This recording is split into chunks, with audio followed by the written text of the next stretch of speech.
This is episode 285 of the Gold Squadron podcast. I'm your host, Gio Morales, and today I'm joined by Marcel Spin Cycle Montano. And our guest is... Wait. Mr. Right time, right? Not quite yet. Almost. Will, not a single buffalo spotted. Haywood. Spotted a lot of great people, though. And Ryan, too much to handle. Sanazuski. Every day there was new stuff. I don't know what's going to happen this week. That's right. Announcements and news. We're going to be hitting all those previews that AMG dropped on us, as well as a slew of tournament results. And we're actually going to jump right into it because our special guest for the day does need to go have dinner with the fam. So we're going to go ahead. We're going to bring in Daniel Lim. Hey, what's up, Daniel? Hello, everyone. Hi. So for those of you who don't know who Daniel is the one also known as ISOFane, the one and the only, and is the champion of the Golden State Games, a.k.a. the NorCal World Qualifier. How you feeling? How's that feel to get that dub? I'm exhausted. It was definitely a long weekend, but it feels great. Apparently, Separatists and Vultures are still good, 2.0 to 2.5. I did basically the same list twice in a row, and it's got my back. It's done well. It worked out at least. Yeah. Say that again, Marcel? I said, don't tell Ryan that. Ryan gave up on the losing. I never gave up completely. He wanted to yell, "It's the Resistance" for a little bit, but he's always got a little Roger in his heart. Can't doubt that. Although technically it's not 100% the same list, and we'll get into what the differences were. I believe, if I recall correctly, LVO was just Seer and a lot of droids. Yes, correct. I got some free upgrades. All right, well, let's actually go ahead and jump into it. If you didn't follow along, this weekend there was a slew of tournaments. Three main ones we're going to be talking about today. There was the North California, a.k.a. the Golden State Games World Qualifier. There was a Nordic Qualifier as well overseas. And Will was streaming this weekend the Nickel City Open. That was not a World Qualifier, but it was world class, I will tell you that. I know they had a great time, and we'll cover our top competitors there as well. Daniel, I do want to start with you. Tell our listeners, what did you bring to the tournament that brought you all the way to the top? Okay, so this is the upgraded version of my LVO list from this past year. Again, this is a Separatist list. So first off, we have General Grievous in the Belby Lab. He's got his very typical loadout, so outmaneuver, impervium plating, and Solus 1. The support ship is Captain Seer with the tactical relay K2B4, impervium plating and shield upgrade. 3 Separatist drone generics with Discord missiles, grappling stress, and independent calculations. A Horse-Shot prototype and DFS 081. Both of them have energy shell charge, independent calculations, and also grappling struts. That was my list. Do you want me to break down the individual pieces, or do you guys have questions about it? Yeah, I would love for you to break this down because we haven't seen Separatists do too hot lately. They've been dabbling around, and most of the versions of Separatist stuff that we're seeing isn't really droid based. But you came here. Looking at this as a top list, names removed, I would be surprised. So what makes this tick? So we'll start off with Captain Seer, because he's kind of the pin that makes everything work in this list. So his ability, he has an aura of range 0 to 3, and ships can spend a calculate to cancel out evade results if the shot is in the bullseye, effectively giving each of my ships a crack shot for vultures, basically. When I have, 5 vultures with plenty of calculates to go around, it is very likely that I'm going to get 1, maybe 2 of those per round of being able to crack shot something. And that really helps push damage through on these 2 dice primary guns. Of note, don't forget, Seer only works on primary, not secondary weapons. I kind of made a mistake, and D got upset me about that this past weekend. So energy shell charge cannot trigger crack shots or the Seer's ability. So just a friendly reminder, and learn your own list, because I almost, like I said, made D very upset at me. Well, at least it's only on one of the ships. Those energy shells, like it wasn't on all of them. Is it on two? I have two copies. Yeah. He has two copies. The Horse Shot prototype and DFS 081 have energy shell. Oh, I missed the second one. Yeah. All right. I mean, but, 2 out of 7. Not bad. Not bad. Right, but yeah, it's on you to know your list. So just be careful, because it's in the moment you think, oh, good, I got bullseye, I got the shot. Then you go about. But anyways, yes, just be careful with that when building lists. Anyways, moving on. Impervium plating. Impervium plating is both on Grievous and Seer. Great upgrade. It's free. It probably shouldn't be free, but it's so good. I can't count the number of direct hits and fuel leaks. Excuse me, and like just random ship crits. I just flip it with Grievous or Seer, chuck it. Nope, doesn't hurt them. Move on. And that saved their life so many times. You know, I had not realized that wasn't unique, and you were able to bring it on 2 different ships. Impervium plating. That's I just. How often do you see double Bulba Lab? Almost never. Apparently, just my list. Nowhere else. So moving on. So yeah, here. Oh, I didn't talk about K2 before. While you're defending, you can spend a calculate to add an evade result, unless the attacker chooses to take a strain. Practically 99% of the time, most people are going to take a strain just to push the damage through, because they don't want to give your drones an extra evade, because they're pretty tanky as it is with double calculates, and often they sit on a rock to get the obstructive shot. But that means I'm passing out strain tokens to my opponents, and that makes it, again, just slightly easier to push damage through on my 2-die primary vultures. Then we have General Grievous, without probably, arguably, the best 5-point ship in the game. He does so much. He's got rerolls. He's very, very, very tanky, very survivable, with, again, 7 hull backed up by Impervium plating, so an extra potential 2 more damage cards he can just throw away. His ability plus outmaneuver synergizes perfectly, and honestly, like I said, I'd be hard pressed to find another ship that's better than him at 5 points in any faction.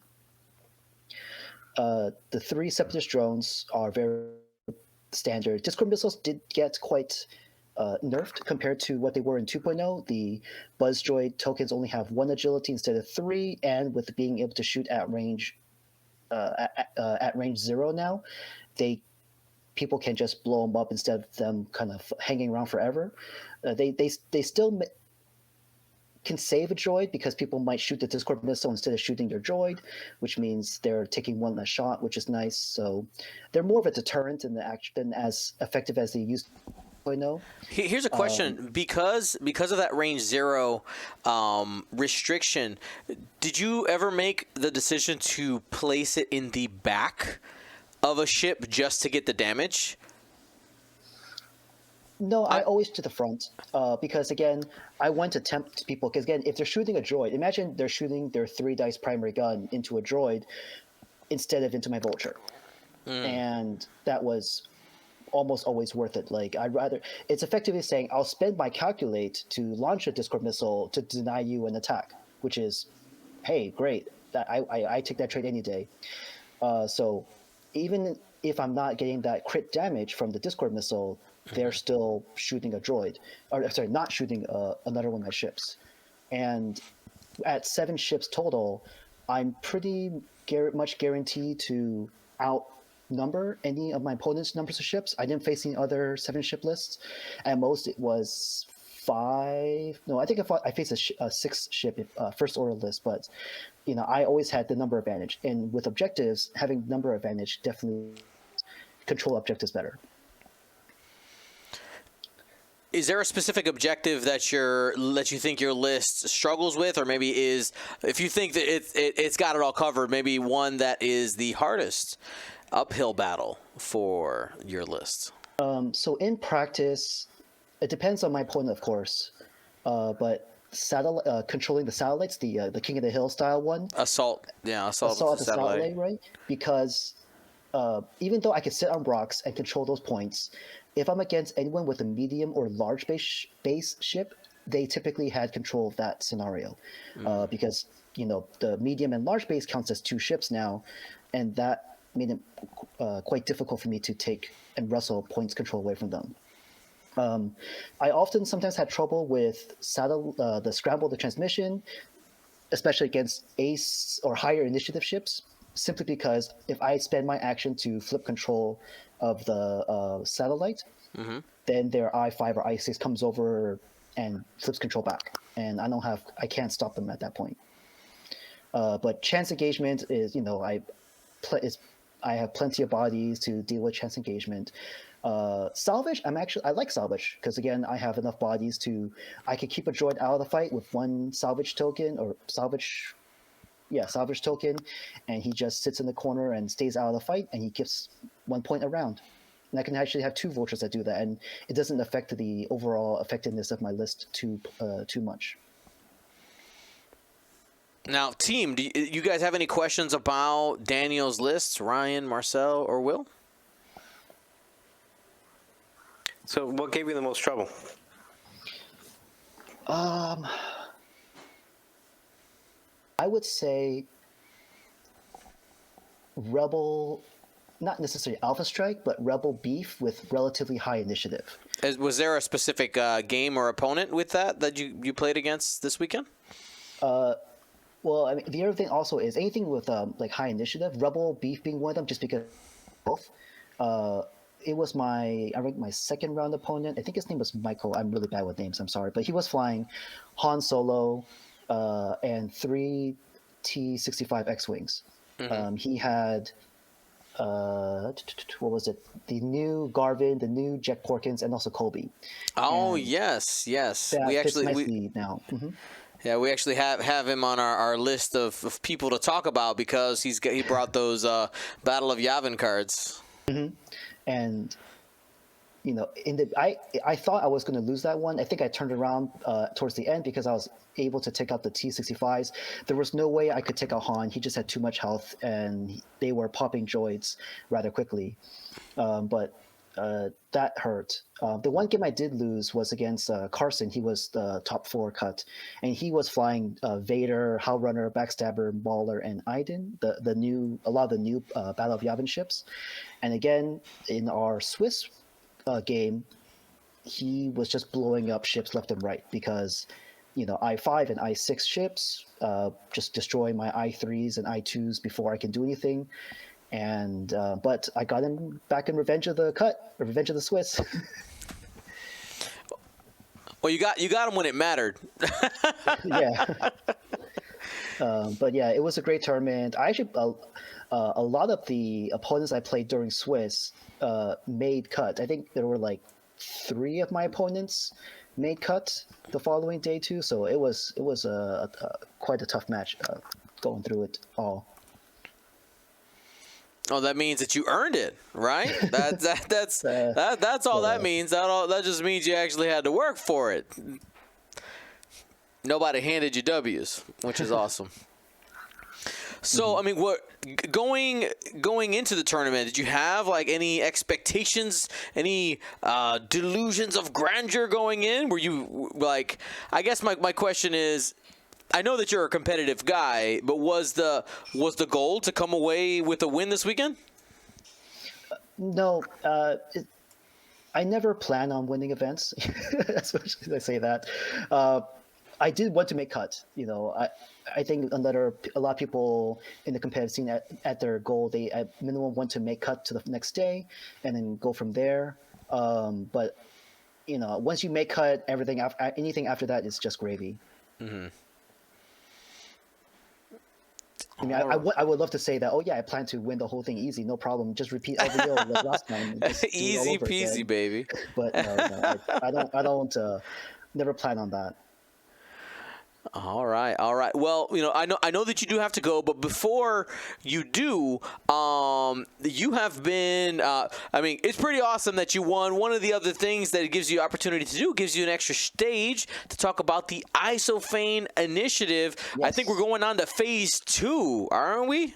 Correct. You want to talk about phase 1? How'd that go, and what's entailed in phase 2? So phase 1. We made from Louis Leon from over in the UK area, made those metal objective tokens. If you haven't seen them, they are amazing. They're metal. They're super thin, so you can put a ship on top of it, and it doesn't wiggle. It doesn't move. It doesn't get affected. So I know some people were making 3D printed ones. Some people were making objective markers, but ships will still have to bounce on top of them. Now these, you just place a ship on and it sits flat. So they are amazing. Because they're metal, they don't bend very easily. They're not going to snap unless you really try and have you gotten your set yet? I think he shipped about last week. I have not been checking my mail, to be completely honest. I have been busy preparing for baby number 2, but I'm excited to see them. Yep. So we sold out of round 1. And we are working on round 2. I sent you a image if you have it on your Discord. Yep. Round 2, we're going to do things just a little bit differently. And basically, people can reach out to him and design your own logo. So on one side, I'll have my Isoplane Initiative logo, and on the other side, you can work with him to get whatever logo you want, and you can order a bunch for your gaming group. So if you want your local gaming group logo on there, you can put that in and then buy a set, and then he'll make those and get those shipped out to you. And that'll be for round 2. So I hope people would want to reach out to him and do that. They're really awesome tokens, and I highly recommend them.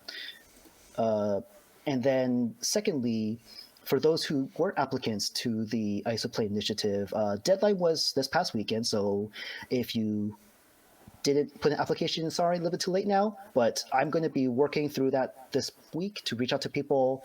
And at this point, I'm just going to start saying, hey, congrats. I'm going to support you. I'm going to help you.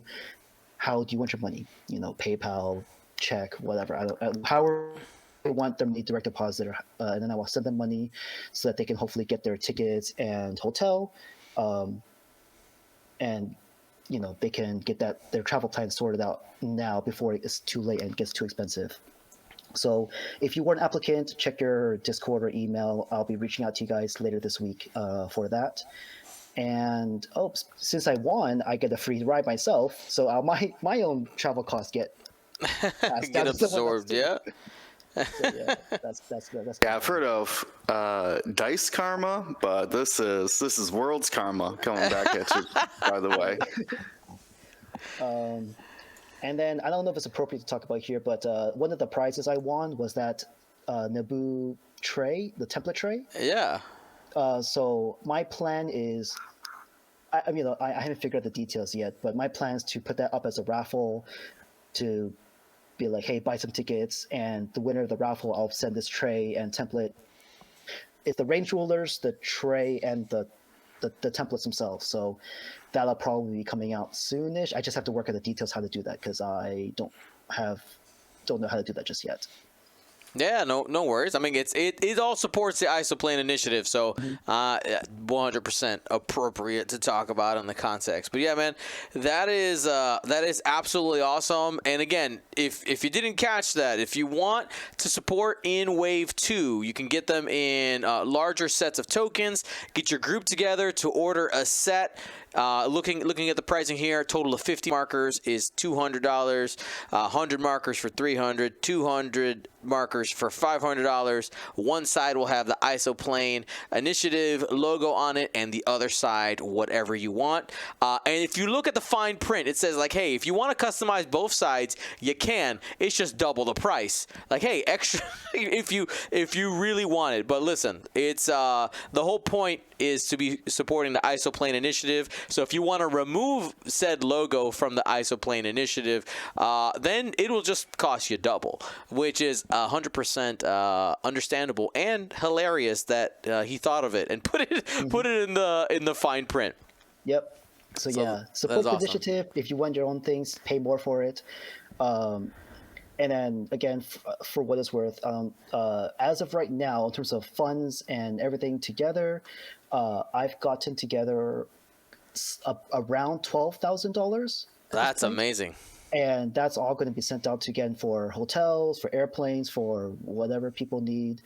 And like I said, for those who are applicants, keep an eye on your inbox this week, and I'm going to get that sorted out hopefully soon. That's pretty awesome. Yeah, the props. And I don't know. You don't have to. You know what? Maybe I'll ask this question off air. Never mind. I'm gonna keep that. I'll save that one for later. But yeah, I mean, is there anything else you want to talk about the tournament before we cut you loose? I know that you gotta get to the dinner table. Yeah, everything was run really well. I think they did a great job. They gave us food, which is amazing. They got pizza for everybody, and then on the day of the cut, they got sandwiches for everybody, so we didn't have to ever leave to get food. I mean, that was That's amazing. Because sometimes when you go to these tournaments, you have to kind of scrounge around to find lunch and food for yourself. No, they had snacks, they had water, they had fruit, they had little snack bars for people, and that was great. So props to the people that were running the tournament. Thanks for D for coming out to help judge, and again, he always does a great job with that too. And yeah, I mean, all my points are great. Again, I apologize to D because I put him in a bad spot because I messed my own rules up on my own list. Yeah, I mean, yeah, he's a good sport. I know all the supporters. I originally was helping organize this event. It's just originally this event was supposed to take place like 7-8 months ago, and it just kept getting pushed back, and we got into the no-go baby zone, so I wasn't able to be there. But in spirit, I know I at least touched the event. It's too bad we couldn't be there, but yeah.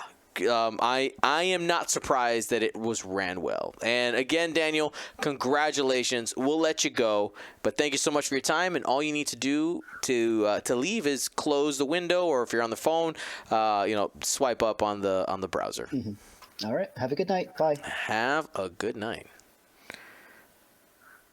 All right. I mean, we know Isophane is a great player, but for him to win, to just walk away with it, like you said, Will, that's some good karma right there. All right, well, let's go ahead and let's bust through the what do you guys think here? Top 8? You guys want to hit? Yeah. I know we got a bunch to talk about. That's why. Let's go ahead. Top 8. We already hit the champion. Carlson Hopper was our. No, sorry, lies. Cut. Something weird. You got. Was Jean-Luc was we got 3 top 4s. Yeah. That's weird. I think it was Jean-Luc was in the final. I'm pretty sure it was as well. Let me just double check something. Make sure nothing's. Did we break something? Can we fix it? Yeah, so if I'm back in here. There we go. Fixed. All right. Let's adjust it so that everybody can actually see. And there we go. Jean-Luc Leroux was our runner-up. What did he run there, Will? All right, he's got a scum list here. Boba Fett, Koshka Frost, and Kanan Jarrus. Kanan Jarrus doing the Maul protection, using his ability to help Koshka Frost and Boba Fett keep their health in the opening joust. That way, Boba Fett can hopefully survive to the end game. He's got a 4-point Savage. but no chaff clouds. Went back to seismics. Kasha Frost still bringing Notorious. 2 upgrades that did go up significantly in price. But she's utilizing, because she gets rerolls for stress targets, 000. And of course, both of them have the Veteran Tail Gunner for the double taps. This is very similar to what we saw Cam running. Gen Com did very well with it. And the Kane and Jarrus just protecting Maul. Absolutely money. It's so good. Yeah, that Kane and Jarrus. I mean, let's be honest. Not surprised to see that in a finalist list. Super good. All right, what about Carson? I keep wanting to say Hopper. Ryan. Carson running an Imperial list, utilizing Vader with. I think this is probably the Boy Vader. Yes, this is that Battle of Yavin. Marksmanship, hate, afterburners, and as a reminder that Vader's ability is the Defender ability, not the X1 ability. Still has all the X1 fixins in terms of ship chassis ability with advanced targeting computer. And then we have Howl Runner, shield upgrade, 4 health tie. We have Backstabber from Battle of Yavin, Crackshot, Discipline, Afterburners. Mauler Mythal from Battle of Yavin with Predator, Afterburners. And then Iden with Elusive and Ion Cannon. So you have a nice 4 block of TIE fighters that not a lot of things want to joust, because one, it's very well modded attacks at I5 with Howl Runner and then Backstabber and Mauler being able to get extra dice just for being next to each other. So they have good 3-die attacks with Focus, potentially Predator with Mauler. You got the Howl Runner rerolls. But then, because every single one of these ties except Iden has 4 health, that is so much more to deal with and try and push through and get past Iden's charge for saving their kill shot, basically. So you basically got to kill a whole nother TIE fighter or get a kill shot on a whole nother TIE fighter just to get one of these off the board. But then you have to ask yourself, are you killing Howl Runner first? Or are you killing Backstabber first? They're both 4 cost. One of them's providing just a reroll and isn't natively 3 attack dice itself, being Howl Runner, whereas Backstabber is enabling another ship and itself to become 3 dice, but it's not providing any more help for the teammates. So, and then you got Vader running around somewhere. Yeah, absolutely. Now here we go. This is our first look at the Battle of Yavin cards making an impact. Now, here's my question. I know that it is really early, but were the success of this pilot, how much of the success is attributed, at least for his list, with like, oh, people are just unfamiliar with it, or are these going to be competitive pilots that we're going to start seeing more often with that standardized loadout? It's gonna be. You're gonna see a lot more of these, especially that 3-ship combination: Howl Runner, Backstabber, and Mauler. They're both I5. I mean, all 3 of them are I5, and all 3 of them have 4 hull. Two of them can boost and still action, and then they're 3-die guns. So they're 3-die guns with 4 health, 3 agility, until one of them dies. And like Brian said, and I think we went over a version of this list.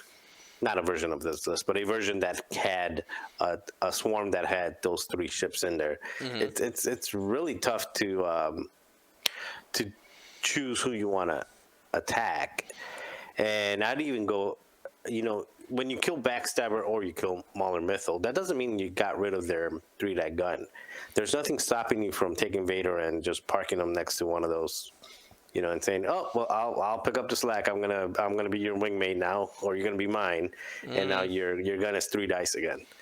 So Vader can also activate Backstabber and Mauler's 3rd or 4th die. So It's a very solid list, and what I love about where the Empire is and where this particular list is doing is that nothing is wasted. Like you get some lists and you're like, well, I need an extra 2 or I need an extra 3. I got to fill in the blank. Okay, what's the best 3-pointer out there, or what's the best 2-pointer out there? Nothing is spared of this. So everything is there and everything is contributing, and nothing is more important than the rest. So what do you attack? What do you kill? Right. All right, so while you're on it, Marcel, there's another list, Imperial list here with our next top 4 competitor, Herman Ruddle. What did he bring? So he brought Vader, the same Vader, the Battle of Yavin Vader. He brought Dark Curse with Ruthless and Precision. That's the standard loadout. Iden. And this is Yavin Iden in that interceptor. Iden. So that's the 6-point Iden interceptor, and then Vizier with Emperor Palpatine. It's a 4-ship ace list. You got 6, and then Vizier and Iden, not really aces, but they can. Iden can function by himself and really becomes its not quite countdown, but can serve the same purpose as countdown, with the additional benefit of being able to just kind of boogie out, go forward, boost, barrel roll, like just do some crazy stuff to make sure that you don't die. What does Fanatic Boy do? That's like fanatical, right? Basically. Oh yeah, it's called Fanatic. It just has BOY at the end to represent Battle of Yavin. Okay, so it's just regular. He's a fanatic boy. You Fanatical know this. boy! I was like, what's Fanatic Boy? Fanatic boy. All right. Is there any? He's got a shield, right? Or Iden does have a shield. okay, so that's what. So this is not a triggers 4-hull interceptor like the Sigmas. This is a 3-hull 1 shield for Iden. Okay. Anyway, very solid. The only I've seen tried, and I wonder how effective it was here. Dark Curse. I think Dark Curse is a complete. It's just like a complete toss-up. He's not going to do any damage.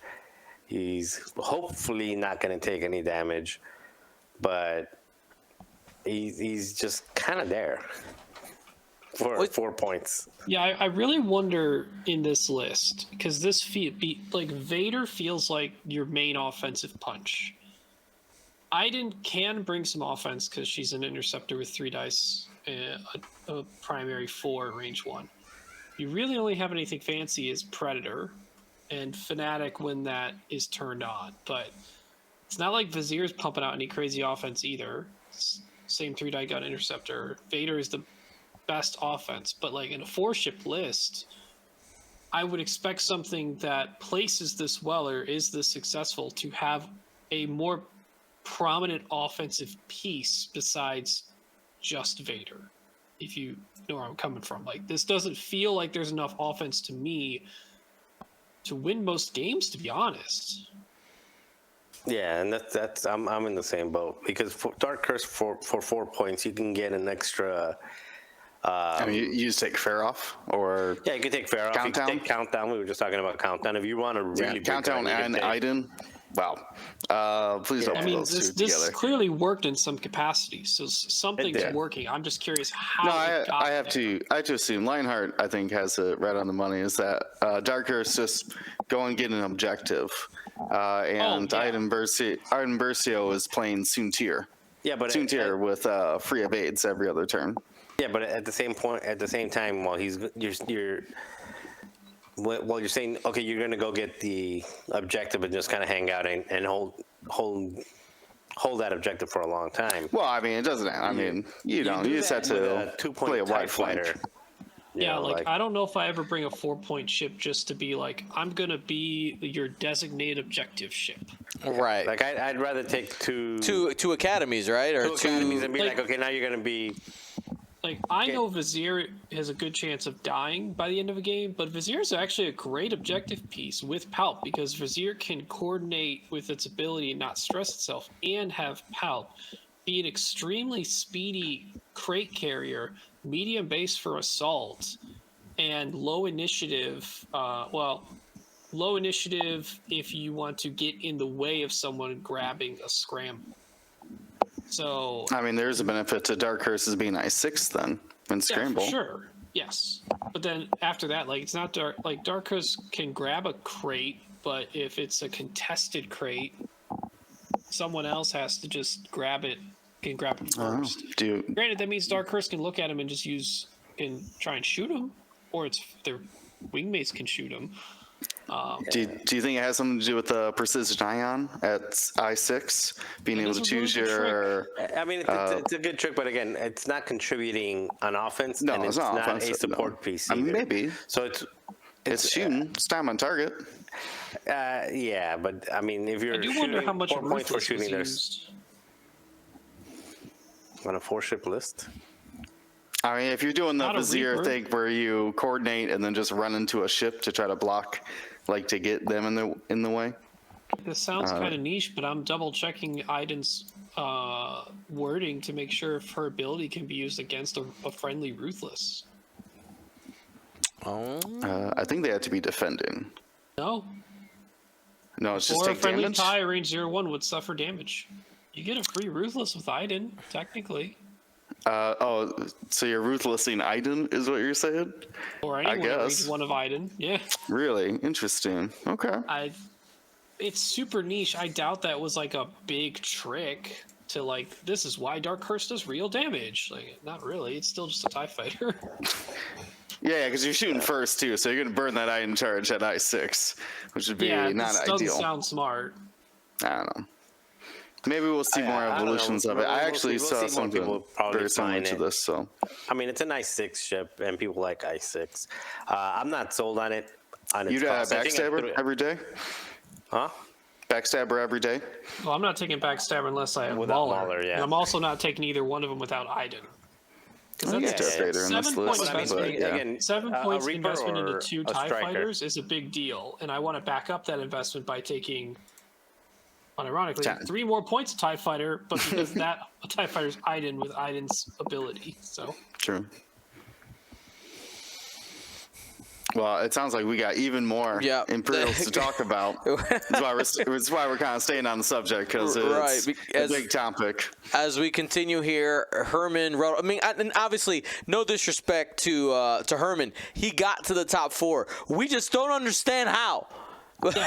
like, We want to understand the boys. What did we Great miss? job. It's awesome. I'm just curious, like, how did we get here? Because this is not a list I would have assumed. Could you have would do one this well. harder? I guess is the question, right? We don't know. Michael Grebe brought an Imperial list as well. This is Darth Vader in the TIE Defender. Malice, Juke, Heavy Laser Cannon, Captain Faroff with Ruthless, the child targeting computer, that is that TIE Reaper, and then Aiden in the TIE Fighter, Elusive, Heavy Laser Cannon, Precision Ion Engines, Double Academy Pilot. There, brought by Michael Grebe, got there in the top 8. So another appearance of Vader, but in a slightly different form in that TIE Defender. Pretty solid. Obviously, seeing that point cost drop in these Academy pilots paying off because you were able to fit 2 of them in that list instead of being forced to fly only a single TIE fighter. Let's keep it going here. Let's finish off our top 8. Ryan, take a look at Boone Paulson. Boone Paulson running our first look at Republic out here, trying to see what you can do without a lat, which is what they did. No lat. We have Oddball in the Y-Wing with Swarm Tactics, Ion Cannon Turret, and Veteran Turret Gunner. We have Anakin in, let me see if I can, let me count the points real quick. This could be, I'm assuming this is 7B, but it may be CLT. No, it's 7B. Gotta have enough points for that. So 7B Anakin with extreme If it was CLT, it would maneuvers. have the upgrade CLT. That's true. It's baked into my brain. Extreme Maneuvers, Predator, and R2-D2 on 7B Anakin. We have Contrail with Elusive R3 Besh thermal detonators, Click with R3 Besh proton bombs, and one of my favorite 3-point ships in Republic, Stub with the shield upgrade. So trying to think of who Oddball is necessarily swarm tacticsing up. I guess it's Stub, but Stub doesn't necessarily need to stay close to someone to be good. It was just that's the points they had decided to go with. I kind of would like to put a bomb on Oddball. Contrail's already I5, Anakin's I6. Click kind of just lags behind and does his thing defensively. But a solid list. I mean, 7B Anakin is really, really, really, really good. Hard to not bring him in Republic. But I think coming up with a 5-ship list with 7B Anakin, though, that is like there are 3 3-cost ships in this: the 2 Vs and Stub and the Z95, and then Oddball being the 4-point chassis in the faction. Running a lot of people would assume to take proton torpedoes on Oddball. I do like the idea of the ion cannon turret with veteran turret gunner for the extra attack option, and not limiting yourself to my main punch is only going to come from torpedoes. Because if you do take the proton torps, you don't have a turret on that Oddball, or you might have a dorsal, but that's it.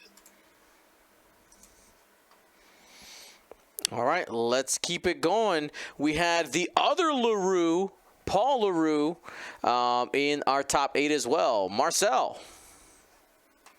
All right. The Artista brought Anakin Skywalker with Brilliant Evasion, Elusive R7A7, a shield upgrade. Obi-Wan with Predator, CLT, and shield upgrade. Paris Ophi, R4, P44, and a shield upgrade. Is that the CLT? No, it's not the CLT. It can't be. Is that 7B. The 7B? Okay. Yeah. And Click with dedicated R3 Astromech and Alpha Besh with seismic charges. Another one without a LAT, and this time it's only 4 ships. So, and that Obi-Wan it's a CLT, so it's 2 7Bs, right? 2 7Bs, a 7 regular CLT, and Click. 7Bs are really good. I mean, Aether Sprites in general, with their open dial and their double reposition. No, yeah, in Extra general. But passive 7B mods. says when you don't have the additional, what is it called? The one that gives you the additional die. 7th Fleet Maybe Gunner. on 7th Fleet, yeah. Yeah, without 7th Fleet Gunner, those 7Bs are just. I think they're for the most part they're only 1 point above their counterparts, and that 1 point is very much well worth it in my opinion. I mean, Barris is Barris is I4, right? Yep. So this with that shield upgrade, she's basically Snap Wexley out there. Free boost, focus on 3 attack, 7 health. Yeah, it's pretty. I mean, that's pretty good. We consider Snap good. There's a 5-cost 7B that is the only one available at 5. Yeah, it's not bad. I mean, 7 health. That's the same life as a T70 with much more mobility. Ish, kind of. You don't always have to boost, so that's a free passive mod with Force. Ferris only has 1 Yeah, Force. Target Lock Force as well. So it's like, oh, you're just some Jedi. Only. We'll let you flank. There's like, I got lock actions, so whatever. Plus, what is the droid? Is that the calculate droid? Yeah, that's the after execute red maneuver. If you have enemy ship in your bullseye, you may gain a calculate. It's kind of a weird one, but I mean, if you're moving early, if your sloop or K-turn hits that bullseye. Yeah, they have great reds. All right, and last but not least, Will, our top 8 competitor, a very familiar name here, Daniel Leon. He is rocking the Rebels. Been testing this out for a while, utilizing Luke Skywalker, of course. If you're flying Rebels, start with Luke for the most part. has Brilliant Evasion, Elusive, Torps, R4, and spare parts canisters. Really, just to drop the chute. Okay. I think I understand why that works. We have Finn Rao in the Shoot the Pete, Swarm Tactics, R4, of course, because he stresses himself with his pilot ability, targeting computer, in the Phantom title, in case he wants to dock into Chopper Ghost, the strangest pick of pilots, but with the fire control system, letting you keep your lock through your veteran turret gunner dorsal attack.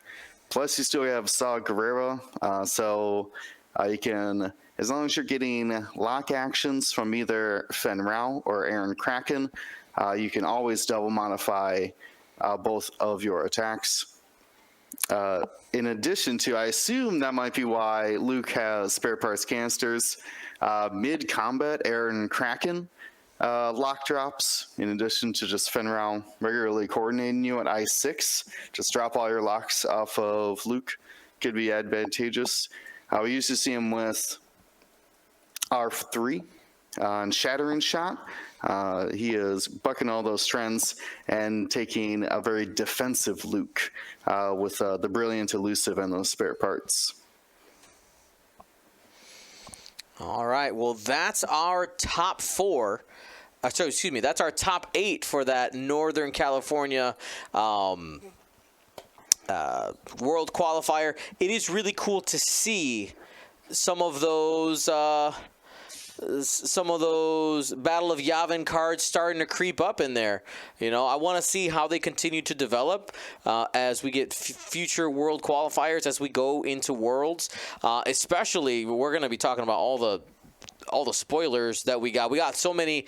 All the cards are on the way, fam. All of them are on the way sooner rather than later. But let's continue here to focus. We had some Nordic World Qualifiers. Let's go ahead and hit our winner first.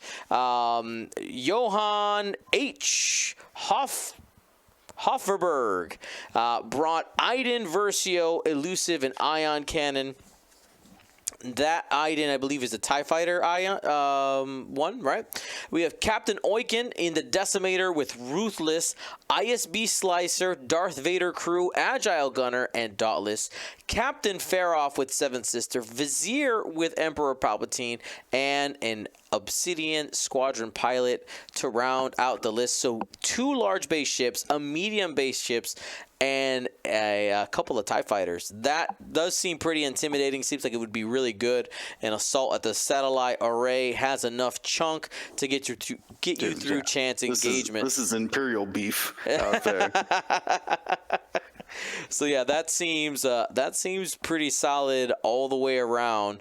Johan able to take that win. And I'll say one of the big things for these World Qualifier winners is that all of them are getting travel stipends, right, to go to the World Championship. Which this is small tangent. This is not something that really happened before on this same scale, because I feel like the number of total World Qualifiers for a single year World is higher than it has been in the past compared to like System Opens. I don't know, it feels like a lot more people are getting free rides to Worlds. I don't know if that's just because we haven't had Worlds in a while. I think probably because we haven't had it, because there was in Europe it was a combination of System Opens, but there was a lot of nationals. You had nationals in Denmark and Spain and Italy and Germany and England. Like you had a bunch of nationals, Right. And so there, and then you had all the System Opens. Actually, they didn't have as many System Opens, but they had a lot of nationals. So I think it just feels that way because it's been such a long time. And a couple things. It feels that way because it's been such a long time, and because they're being announced as soon as like like Oprah Winfrey style, like you get a qualifier, because it's coming up so soon. You got to fill up those spots. Awesome. All right, let's keep it going. Brian, go with our second place competitor, Jacob Nielsen. Jacob also running Imperial, running something actually not too far off of what the last Imperialist we talked about in NorCal, which was Defender Vader, 8 Juke HLC, a Reaper, but this one's Vizier with Emperor Palpatine, Iden, Elusive Ion Cannon, and 2 Black Squadron Aces. So again, the Vader, the Defender Vader, a Reaper, and then Iden with 2 2-point ties showing up again, this time in the Nordics in the final as well. All right. Andreas Carlson was our top 4 competitor. Marcel? AK had Luke Skywalker with instinctive aim. That's the regular Yep. Luke That is Skywalker. custom Luke. Yes. Yeah, custom Luke. He had Baby Wedge at I-5, Aaron Kraken with elusive and plasma torpedoes, Arvel with Predator and Crackshot, and then Derek with elusive and mag pulse warheads. First, Baby Wedge, we talked actually. Well, let's first, clarify. We've said Boy. Baby Wedge in the past as the RZ1. No, it's not baby, it's boy. This This is is Boy boy. Wedge. Yeah, boy. All right. Young Wedge, Oh, young just I-5 boy. Wedge. Boy. So we went from I-4 to I-5 to I-6. Yep. I think he has the most progression. initiatives of any pilot. Yeah, it's progression. He gained an initiative for running away from the first Death Star. This battle. That's why he didn't get 6. Yeah. After he missed that torpedo, he got a lot better. Yeah. At I-6. Go train, boy. Wait a minute, he never shot one.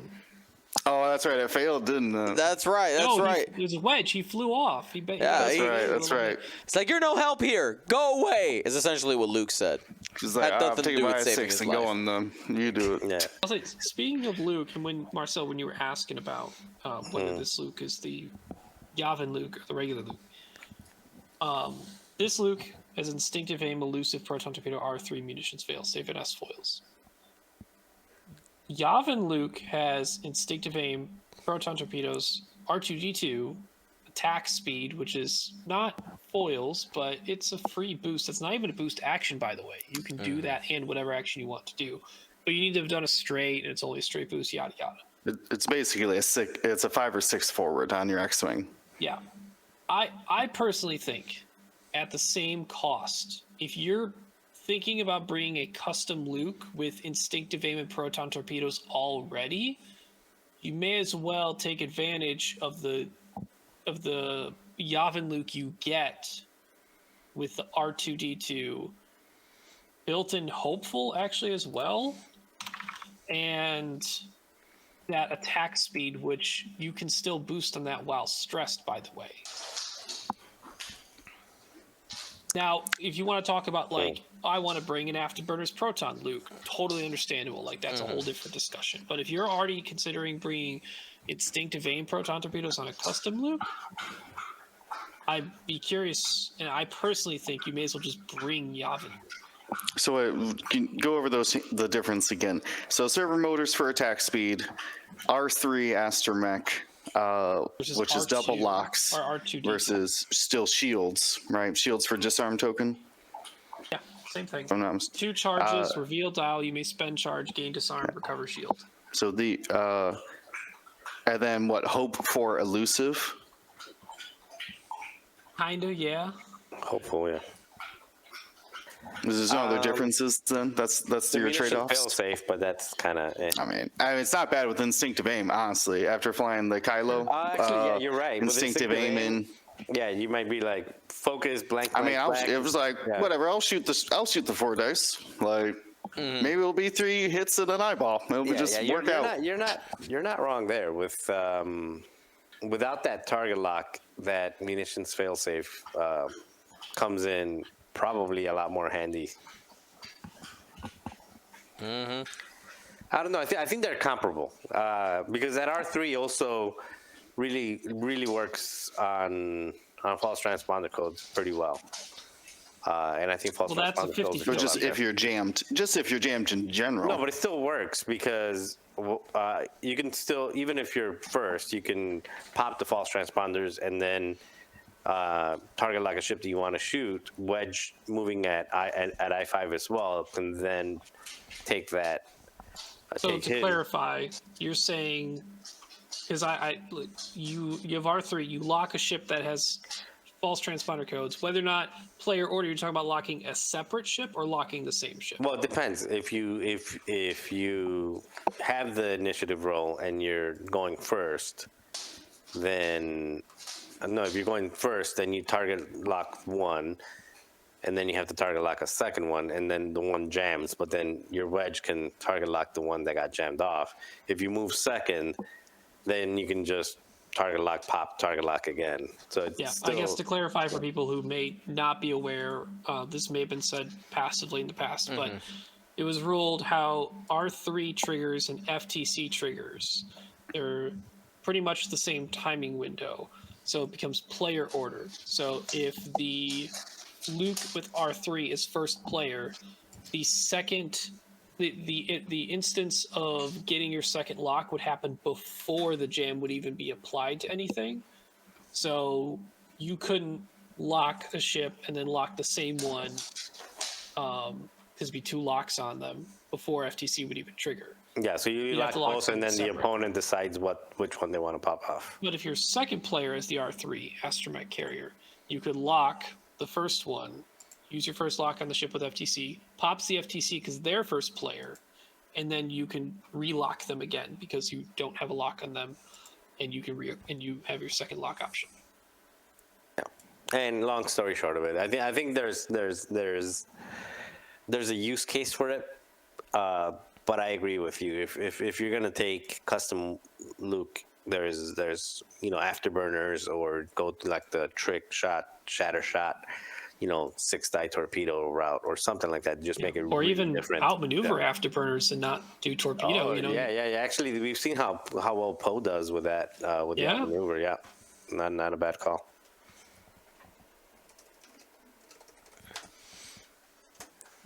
All right, well, let's keep it rolling here, Marcel, with, sorry, no, not Marcel, excuse me, Will, with Tobias Valen and his Separatist list. Another appearance for the Separatists. Yes, indeed. This one bringing what I thought was a staple ship in Separatists, Jango Fett, with Lone Wolf, Savage Opress, Force Crew, Proton Bounds, False Transponder Codes, Contraband Cybernetics, and of course the Slave One title, but also brought Baby Boba as in the gunner slot. That is like I said, a gunner that if no one other than the defender is in your firing arc, you get a free eyeball conversion. Normally works best with heavy laser cannon, but still pretty good with your rear arc attacks. Or if you're just trying to solo joust somebody, you set Django up on the flank. We have, of course, Grievous, Outmaneuver, Pervian Blade, Solus One. Might as well be a standard card at this point. Bombardment Drone with Proxy Mines. They went up in price, but Bombardment Drones did not care. I think they lost out on their fuses, if I'm not mistaken. But Correct, yeah. Uses 1 point. Proximity Mines takes up their entire loadout. But now they can take independent calculations, so who cares? Oh wait, no, they have 2 mod slots, don't they? Most did. No, you have to pick one. But most people look at independent calculations anyway. They just dealt with not running over their own bomb. Yeah, it's fine. Proxy Mines, especially launch Proxy Mines, pretty good. And then 2 Discord missiles, speaking of launching things, on 2 Separatist drones with, of course, struts and independent calculations. So just 3 ships who will just huck things at you and go out taking objectives. Got a great in-game piece in Django, and Grievous is flying around fast trying to get behind you, pushing out some real damage. This is what I would consider the more classic Separatist list we've been seeing this season. So not really. I mean, the notable thing is the proxy mine's still good, by the way. You not just because things go up in price does not mean that they're all of a sudden unplayable. Oddly, though, no 081, who is the same cost as the Separatist drones, can still get Discord missiles. No, it's the stars of the show. General Grievous and Django. They ain't naming these droids. It has an ability. Rarely gets used. But it happens. It should use. You even got 2 calculates. You can do it on 2 different attacks. But no, apparently it's just easier to run 2 Separatist drones. Apparently. Let's keep it going here. Top 8. Marco Tamelin bringing another Rebel list. We got Dutch Vander with Tierfon Belly Run, Ion Cannon Turret, Ion Torpedoes, Bomblet Generator, and Delayed Fuses. We also have an appearance of a B-Wing, Braylon Strom, Jamming Beam, Heavy Laser Cannon, Shield Upgrade, Stabilize, S-Foils. Jake Farrell, that is a name I have not heard in a long time. With Proton Rockets, Colby Sperato with Marksmanship, R4 Astromech, Cloaking Device, and Aaron Kraken. Looking at this list from Marco, like this, I feel like we haven't seen Dutch, because that's customizable Dutch, correct? All right, customized Dutch. Braylon and Jake are 3 pilots we haven't seen in months. 6 to 8 months that those pilots haven't been meta-wise relevant. What's the secret sauce that Marco got? Aaron Kraken. Yeah. There are deep layers of Rue Goldberg machines that can happen in the engagement phase with this. I'll let Will take over on that. I mean, it's just all of these pilots would like at Aaron Kraken action. Either Dutch, so he can pass out the locks. Braylon loves a red action, would just love a red target lock action. So if after he's already just focused sitting there, I mean, giving Jake a red boost action so he can give Braylon that focus barrel roll with his ability. So you could do the same thing with Colby if Colby's wings are closed. Not to mention Colby could just get a barrel roll or even a cloaking device action. Just cloak your Colby who couldn't even shoot this round. Yeah, I mean, it's Aaron Kraken 100% of like, and the passing of the tokens. But this is, when I imagine like 5-ship rebels, this is what I imagine. Just a bunch of people trying to help each other out and who end up being a greater sum than their parts. Yeah, I mean, I can imagine that your most perfect envisioned level of engagement here is Dutch takes locks, passes 1 to Jake, right? And Braylon, it just gets in position, doesn't even need, he could just take a lock action on something, because he could, or take a focus and like plan on barrel rolling or whatever from, but Aaron Kraken shoots, lets Jake do a reposition to set up his procket that he has a lock for, and then gets Braylon in action, which could be focused to a barrel roll, which could get his heavy laser cannon in on another ship. So not only are you providing these extra actions, you're providing these repositional extra actions to ships who want to get bullseyes for bigger attacks. And you're doing it at the perfect time, which is I-5, like right before these I-4s are about to shoot their bullseye attacks as well.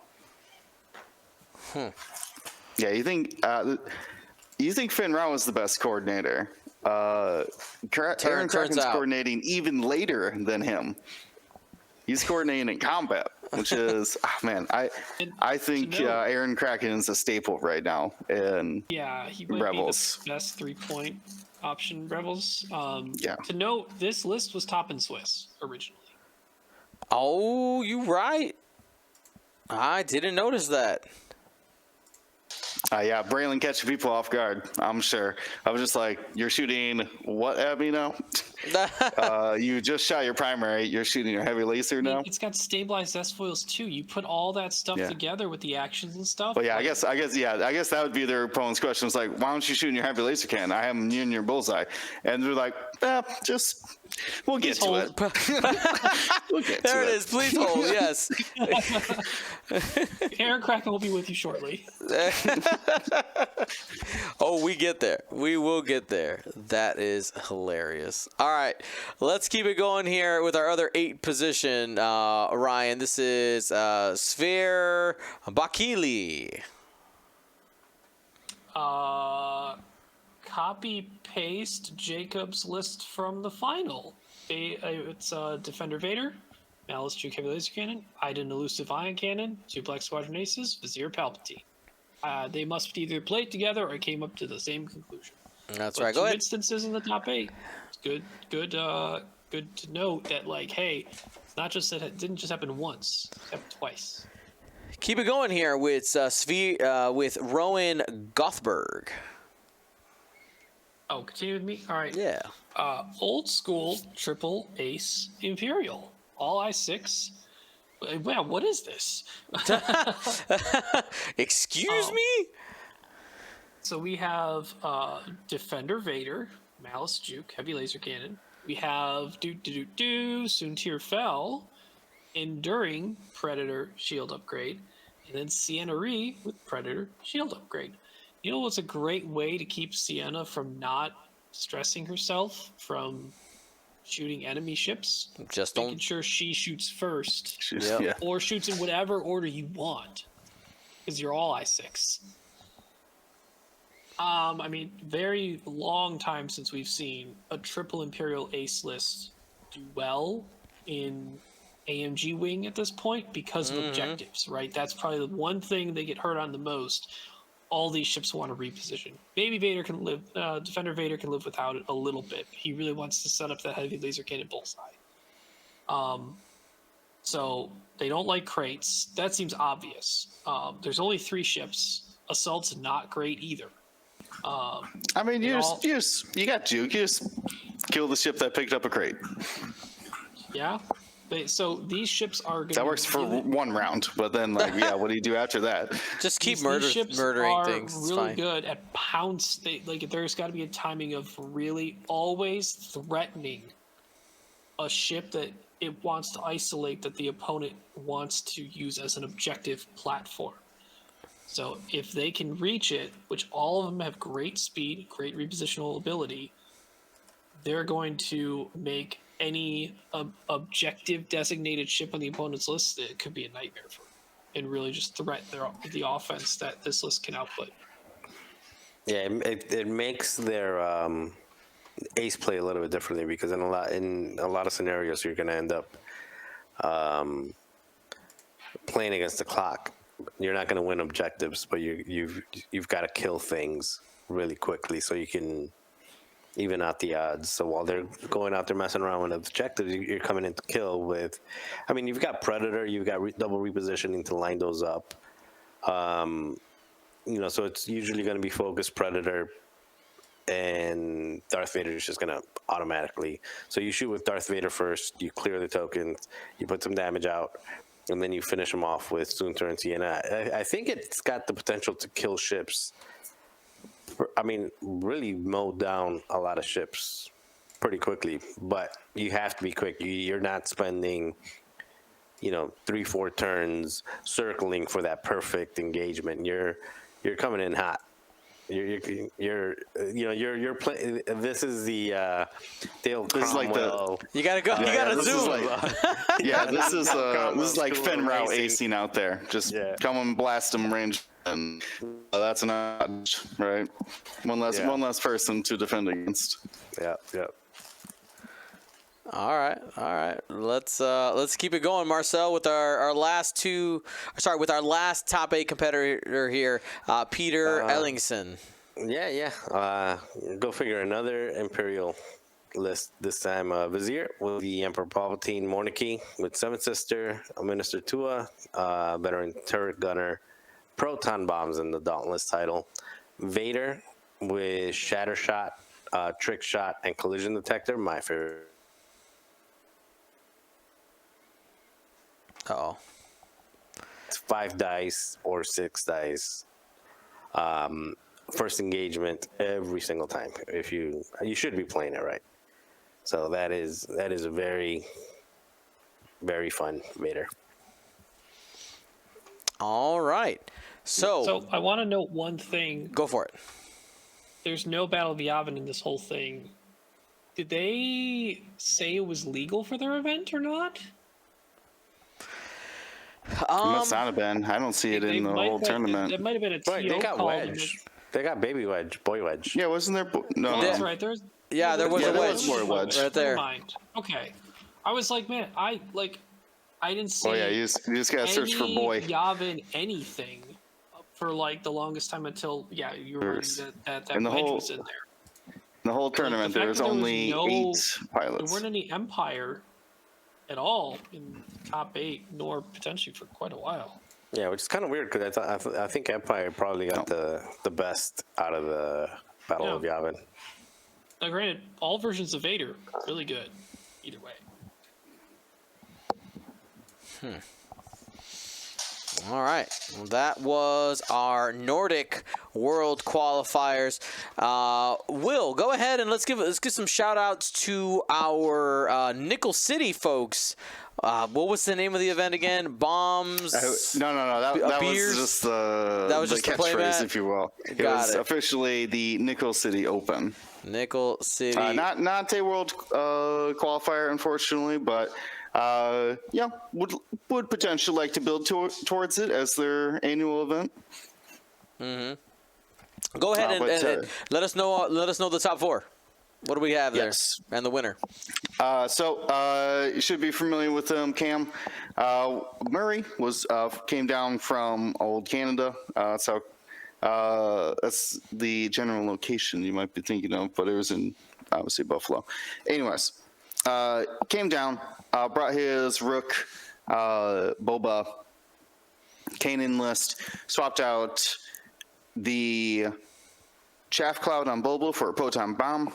Turns out I need just replace a 4-point upgrade in your bomb slot, and then dropped off. Had to with the Notorious going up 3 points. Dropped veteran tail gunner off of Rook. So basically kept the same list, just without that chaff cloud for the jousting deterrent. He came in top 4. Also in top 4, a first order list flown by Scott has Gideon Hask in the Side Shuttle, Scorch, Commander Malorus, Kylo Ren, and Midnight. So keeping the same list structure that we've seen, very typical of the Crispy style of lists, but swapping out those 4-point ships for Midnight and Gideon Hask, with, of course, Agent Terex providing support and coordinates and stuff, and concussion missiles on Midnight, so you actually get another 3-dice gun with a shield upgrade as well. That's a 5.4 I6, 5 health for 4 points. Sounds not bad, I guess. You're locking people anyways, right? I can still get thrown calculates by Terex, so you're not completely out of modifiers on those lock rounds. So very interesting interpretation. I don't think we talked about First Order at all in either one of those top cuts. I think we were only talking Imperials, none weren't in we? the top 8 in No. NoCal or Nordic, actually, yeah. People saw the nerf to your typical bombers, which is what First Order has been very known for, which was Grudge and Dread, even Breach out there launching chaff clouds. So a interesting take, got him into the top 4. Then we have Andrew Lippens, known as like Pim Miniatures or Pim. I think it's Pim Miniatures. I might be wrong with that. Don't quote me on that. Anyways, has brought Resistance. This one brought him to the final, and it basically has everybody double modifying their attack dice. You got Poe out there, Poe's R4 droid went up, so he lost munitions failsafe. Otherwise, keeps all the same upgrades. Heroic R4, paint, proton, overdrive, and of course 3 free upgrades: foils, black one, and jamming beam. So it can double modify proton torpedoes. That's a theme in this list. Jarek Yeager, 3 points. Double modifies mag pulse warheads with overtune modulators and a targeting computer.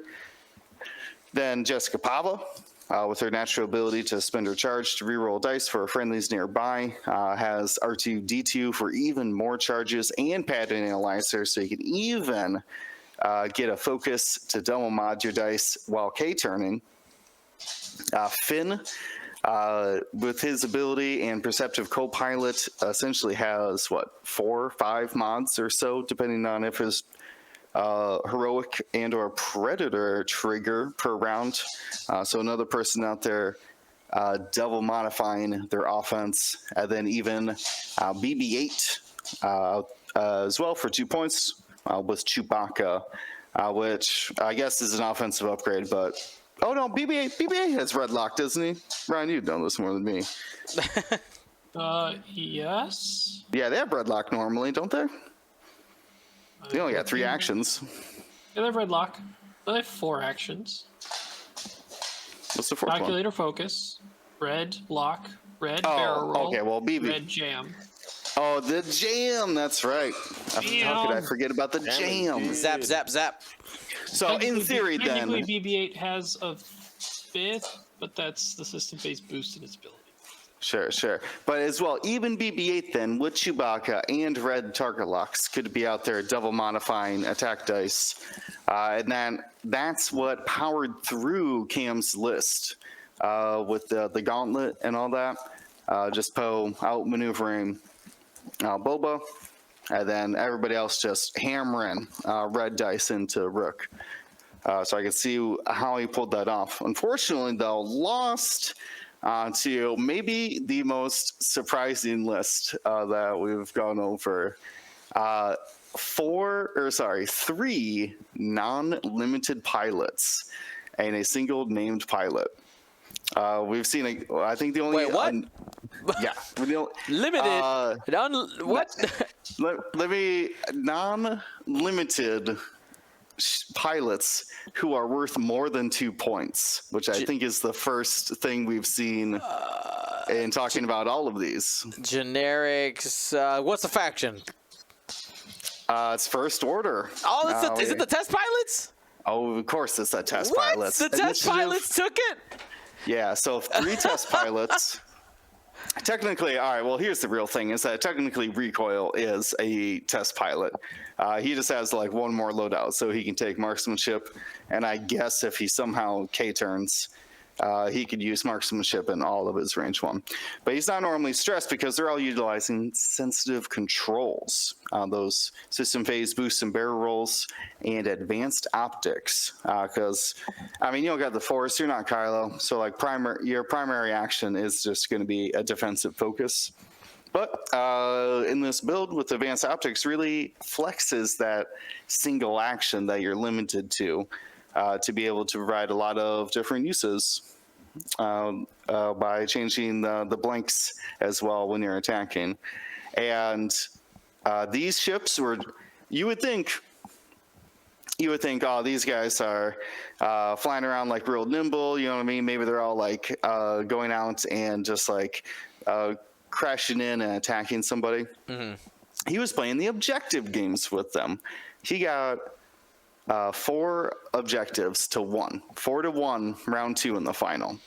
Had with that sensitive controls, their their post and pre reposition, just put them exactly where he needed them to be.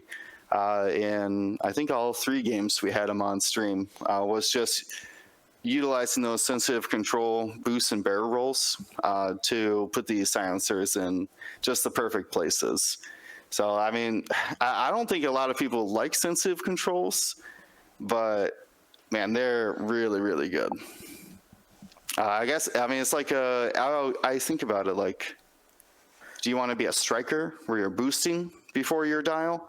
or do you want to be a phantom and you're barrel rolling out before you kind of candy cane back in? All the people that, or not all, but for people that hate sensitive controls, they also love the pre-position on the ADAS, which I don't.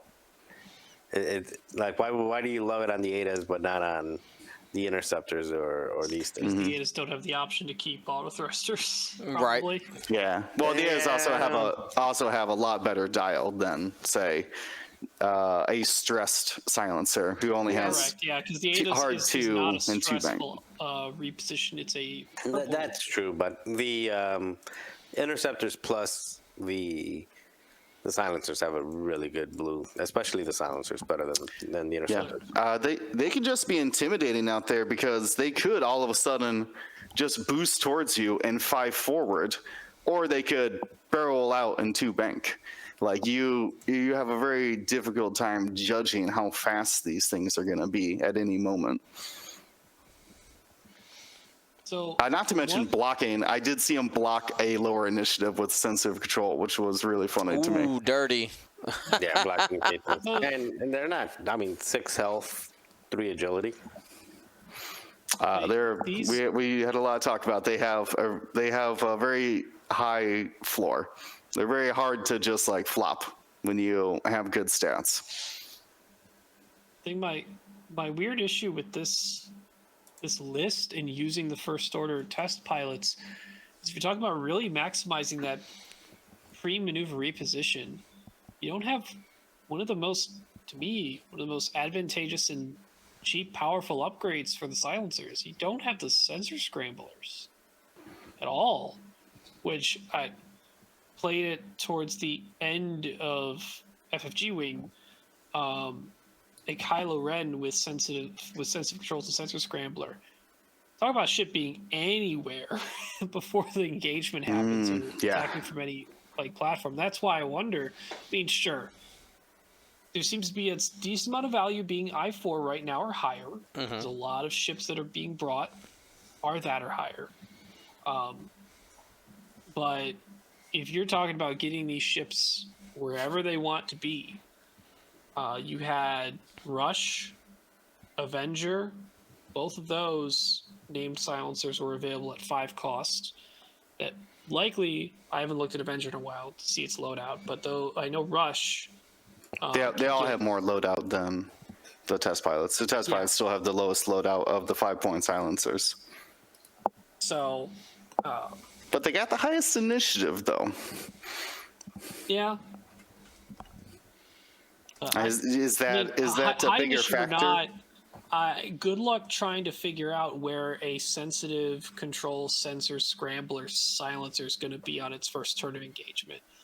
It can be in so many different spots. I don't know if it matters what initiative it is. Your opponent has to think about where it could be, and the more they have to think about, the more the decisions they have to consider. Yeah, I was double checking. Yeah, Avenger has 1 more, Rush has 2 more, and I guess that's it. There's only 2 other ones that you could choose. I guess you could take the I1, who also has 5 points of loadout. But something, maybe it was them all being the same initiative, though. It would be beneficial, so you can choose the order of your boost and barrel rolls in the system phase. Could be very beneficial if one I gotta barrel this guy out of the way so another one can boost on and take his place. All right. Well, with that slew of events that happened this weekend, we also received a slew of articles. By the way, shout out to our guy Jason Grimm, aka GrimWolf03. He was on top of it on the Discord, posted the pictures, being like, "Oh, there's so many cards." So shout out to him. He's always an amazing mod and a linchpin in our group here. So thank you for your work there in the Discord. But we got a bunch of cards to look at. AMG dropped X-Wing articles 3 days in a row. Is that what it was? 3 days in a row. I guess what I'm surprised my marketing brain, I mean, it got me excited, right? Like everybody's like, oh my God, look at all this stuff. Why so many at once? Why not stretch it out a little bit? I mean, you can't stretch it out much more. These are coming out. Hot Shots and Aces comes out Black Friday, and then like the Siege Coruscant's the week after. Are they really? Is it really that soon? Yeah. Yeah, They're trying to get all the. November 25th for Hot Shots Ace of 2 and December 2nd for Siege Coruscant. That's what Asmodee website says. Yeah, So- they're trying to get these out by the end of the year. Like, keep them 2022. All right. To Well, put in perspective, between I wonder Battle how much of it Yavin, is Siege Christmas. of Coruscant, and Hot Shots and Aces, there are a lot of pilots and new things that is being thrown into this slightly shifted meta with the points update as well to knock down some of the high-end pieces. There's so much to consider once everything's available to us. that's right. We're gonna have to put in some work to find out what's actually gonna be good by the time Warzone rolls around. And then like 3 or 4 months later. Yeah. Yep. Oh man. All right. Well, let's hit it. We're gonna start with Hot Shots and Aces 2, Rebel side here. We'll just round robin this. Take it, Ryan. So Pops is getting a custom version of his pilot, but he even has a different ability. I3, Y-Wing, standard, Y-Wing for Rebel. I3 ability, after you fully execute a white maneuver, you may choose a friendly ship at range 0 to 1, so you or another friendly ship. If you do, it may perform a focus action. So Pops alone can double mod itself. Just, I'm going to focus lock. Or Pops could give someone else a focus. That might link into reposition. Or be Jake. Or an A-Wing. He's Y-Wing Jake. Yeah. Actually pretty good. I'd be curious to see what the point cost is. I'm going to guess. Yeah, because it's you probably still gonna be get 4. your action. Like, Yeah, you if still get gave- your action. Just do a white move as Pops and just like, I'm going to do a focus target lock. Here's my fully modded whatever munition I have, if I have one. Oh. I do gotta ask you guys: Is Pops flying the tilted Y-wing, the Y-wing with the offset engines? Is that his signature ship? It has to be. I have no idea. I just know I get the feeling that specifically they set up this old school image and art. They mirrored it, flipped it, and shifted it down a little bit so you wouldn't notice. That's what I'm saying. That's the only thing I could think about in this picture. As soon as I saw it. Offset Y-wing. If you don't know what we are referring to, the first edition Gold Squadron Y-Wing card had an absolutely hilarious. Here's a screenshot right here. The artist, beautiful painting, just had a moment and placed that fuselage in the wrong spot. It was very far forward, as you can see from that image right there. There it is. That's a better shot. Absolutely hilarious. It's noticeable. That's what it is. He's doing a Superman. Yeah, he went to go see the doctor. No, but it's funny. I don't know about you guys. Like, I look at this piece of art and it looks wrong to me now. Like, it bothers me that it's not the other way, just a little bit. It's not the correct amount of wrong. What's happening here? Right. I don't know. And maybe it's because they did edit it. Something about the fuselage positions, like, I don't know if it's the angle. Something, I don't know what it is. It just don't feel right. But let's continue. That's not what we're here to talk about. Wes Jansen's back, baby. Talk about it, Marcel. Wes Scared the crap out of Jansen. Marcel. No, he was waking me up. No, I was excited when I saw this. I don't know why I'm excited, because I don't want to play against.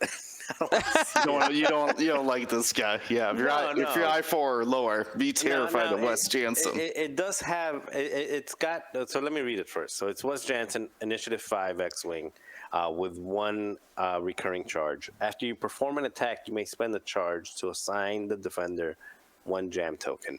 After you defend, you may spend 1 charge to assign the attacker a gem token. Now, I mean, amazing. That's the first thing. Second is, at I5, I'm glad that it's written this way and not like CVOR, which CVOR happens before the attack or before the defense. Yeah, like that is really good. Again, I like Well, that it you gives know- you you the know how you opportunity to could- spend the token. So it's good that it gives you the opportunity to spend that token. But it's a maze, so you can say, well, I'm going to attack it.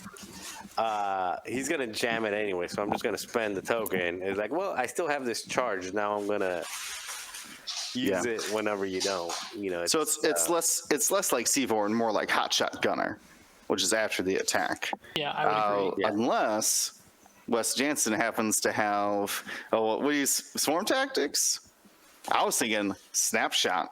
What's the combo with swarm tactics? Trying to get him up to 6? Yeah, but like, hey, Wedge, Well, so- get over here. Where's Rourke when you need him? Let's get up True. to 7. Let's go. Yeah, I mean, you don't even need Because one. You can go fun route. Yeah. I mean, this is Probably sure. after you perform attack or after you defend. So this is not inherently helping Wes himself. This is Wes helping his friends. That's what I'm saying. Snapshot. Snapshot will help out everybody. Yeah. If he's got the loadout for it, yeah. I mean, if they're probably not going to give him torps to keep him 5 points, because I feel like this would be. Well, maybe Thane's got. I think it'd be fine. What's I don't know we're deep diving too much, but Yeah. It's really good. and I would well, we're going to talk about other i5 X-wings, I'm sure, at some point. Yeah, well, but we saw that's one. done really good because you shoot So before they token Thane's up. got 14 loadout as a And note, then but not you as a good jam. ability. Yeah, it's I pretty mean, good. I do like the snapshot idea, but that's almost circumvented similarly to how, at least in the Oh, early, because you just take locks. take locks in the early phase, Yeah, right? sure, that's fair. Normal That's isn't fair. always. This West isn't going to be. It depends, right? Because there are definitely defense roles where you don't have to spend the focus. So this is in that regard, like hot shotgun. Don't have to spend the evade. Don't have to spend whatever, right? Or you want to hold it for offense. This West is going to not let you do that. I but mean, in or if any- you just took a lock, if you just didn't even take a defensive token. Yeah, any normal case of just West shoots you and you were going to spend whatever tokens you need defensively, your normal 1 token, West is going to be exceedingly better on the ships that stack tokens or rely on keeping an evade that they didn't need to use because they used a force or something, right? So it's anything that has the chance of being double modded that this West is going to punish more consistently. Variance is only I going would to be the almost say reason why the- he punishes ships that normally only have 1 mod. That I would almost say reinforce, too, that, I mean, getting rid of that reinforce is big. Oh, Reinforce true. would be big. But yes. I was thinking, I think the defense is actually more powerful because more likely that it's a high initiative, like those Soontiers we were looking at, Darth Vader Defender, who's like, I don't really want to spend my evade after I attack you. Like, I want that to be jammed off, and now I don't Yeah. have it anymore. And that's why I kind of like Wes not being swarm tactics. Like there's advantage to that in some regard. I think I know a lot of people are gonna levitate to West, at least at first. Try to figure out the secret sauce there. Speaking about hype, boys, look who's back on the menu. Will. Oh boy, Psycho Tycho himself, the son of Alderaan, an I-5 RZ-1 A-wing.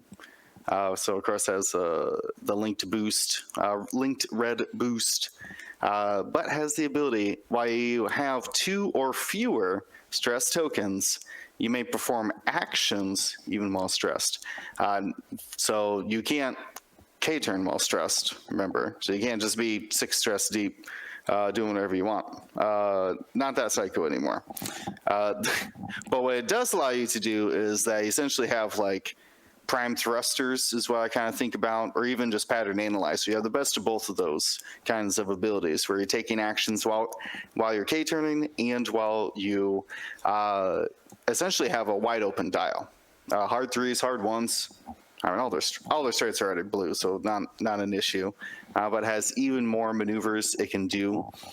Plus, I know people don't like it, but sensitive controls, that red boost and red rotate before your dial could also be a way to do some extra tricky maneuvers with him, because it's a way to what do I want to say? You can always get that rotate, or you can always get that boost in the system phase, assuming you have those 2 or fewer stress tokens. Is there like a way? Can you guys think of a way to like purposely stress yourself a bunch, other than the linked actions and the system phase actions? I mean, you can throw, not in the good way. Not in a good way. No. No, I mean, well, Squad actually, leader? with K2SO, I mean, squad leader, yeah. to double Oh, mod it, K2SO, that would be a good way. Yeah, throw the stress at him, and it doesn't even slow him down. Still out there doing the regular things. Yeah. So that could be an option. Gina Moonsong, I guess. Now we got to be thinking more about the stress than stressful actions. Interesting. Yeah. I think he'll see play though. Again, I still think he'll be better with the turret because it opens up his K turns then. Yeah. Because you want to be unstressed on really your good point dial. about the vectored cannons. That's one of the downsides of using him. Is like you are stressed in the beginning, so you're telegraphing normally when you're using the vector thrusters in RZ1, but especially when you're not able to, when you have to do a blue maneuver, if you want to rotate your arc and point it back at something specific, you're very limited on where you could go. So I'll be really curious to see if Taika will get a pretty legitimate secondary weapon to help cover a forward arc as well. Something like a Sura Linda in the RZ2 who gets a cannon and as the normal RZ2 could point the arc to the back. So whether it's a cannon or a missile, is there going to be a secondary weapon that can help cover the front? They're probably not going to let Tycho be 4 points like Jake. He's probably going to have to be up there with Ahsoka and Hera at 5 full points. It all depends. I don't on know. the I think loadout. Tycho could be fine at 4. Yeah, I think it depends on the loadout. Okay. If If he's got no procket, No basically. procket. No, Yeah, if he's no got procket. no procket, he's probably fine. Real quick though, before we go too far, I think Lan Bolo is excited about these Rebels because he just dropped the $100 donation and also picked up some T-shirts, some long sleeve T-shirts with winter coming from the Gold Squadron shop. So shout out to Lan Bolo in the chat for the donation. Thank you so much, my friend. We know he's a Rebel pilot at heart. We know that. We know that. So I'm not surprised to see some hype out the man. All righty. So yeah, Tycho. I know for anybody who played in First Edition, just seeing the name gets people excited. But of course, some people aren't satisfied because immediately I saw Marcel say, "But where's Connor Jax?" Oh, I'm So sure. that's Hot Touch and Aces 3, man. Aces 3. But I will say one interesting thing from just like a manufacturing / relationship with Disney type of thing. The fact that they've taken these characters that were extended universe and Disney's like, yeah, put them in the game. You're good. Like, I wouldn't be surprised to see something like Connor Jax come back. I wonder how much leeway they get, saying, basically just reusing the permission that was already there, for the cards that are already in circulation. I know I don't when think they Connor Jack's like canon because the Royal Guard Interceptor is not canon yet. I think is that what's holding them back? I think. Yeah, I don't know. they haven't done anything much with the Royal Guard as far as I'm aware in the current canon, whereas they had a lot of like comics and backstory on other specific ones. So Must be what it is then. yeah. All right. We got more rebels. More Rebels. All right, so let's take a look here. We'll take a look at Corin Horn. I'll take this one here. You could see after our speculation and enhancing on the back of the box that we got earlier, it looks like no force ability for Corin Horn, at least not this version, question mark. I don't know if maybe we'll get more than one. Who knows? That's all speculation. But this one, at least, after you declare the defender of an attack, if you have a lock on the defender, a friendly ship may transfer their lock token from you to the defender. This, of course, being very narrative of I believe it's the Rogue Squadron books, where this is essentially what ends up happening. The rebels end up targeting Corin Horn to be able to follow and make sure that the torpedo goes in the right spot. Some pretty cool lore there. Initiative 5, normal X-Wing stats. Very interesting. I think I'm curious to see how people are gonna combo wing this. You know that Rebels very much are all about that synergy. But we'll end up seeing essentially. I mean, yeah, Aaron Kraken, Dutch, like Jake gives Corin a focus, then Corin gives Jake a target lock. Like, he's just gonna fit right in with the Rebel crew. Well, not I'd technically say crew upgrades, but you know. there have been quite a few people who have been like, Ryan, can you like break down what this ability means? Because it doesn't. There's not a clear like unless you read it really carefully the first time through, you might not catch like how it mechanically all works. So make sure understand how this all works before you. I mean, have fun, throw it on the table, whatever you want. Yeah. So here, let's walk it through it. So hey, my name's Corin Horn.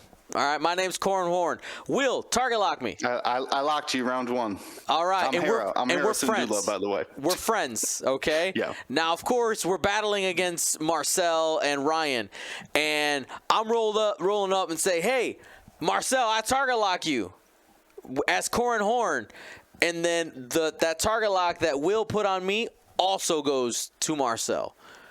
Bam, double target locks.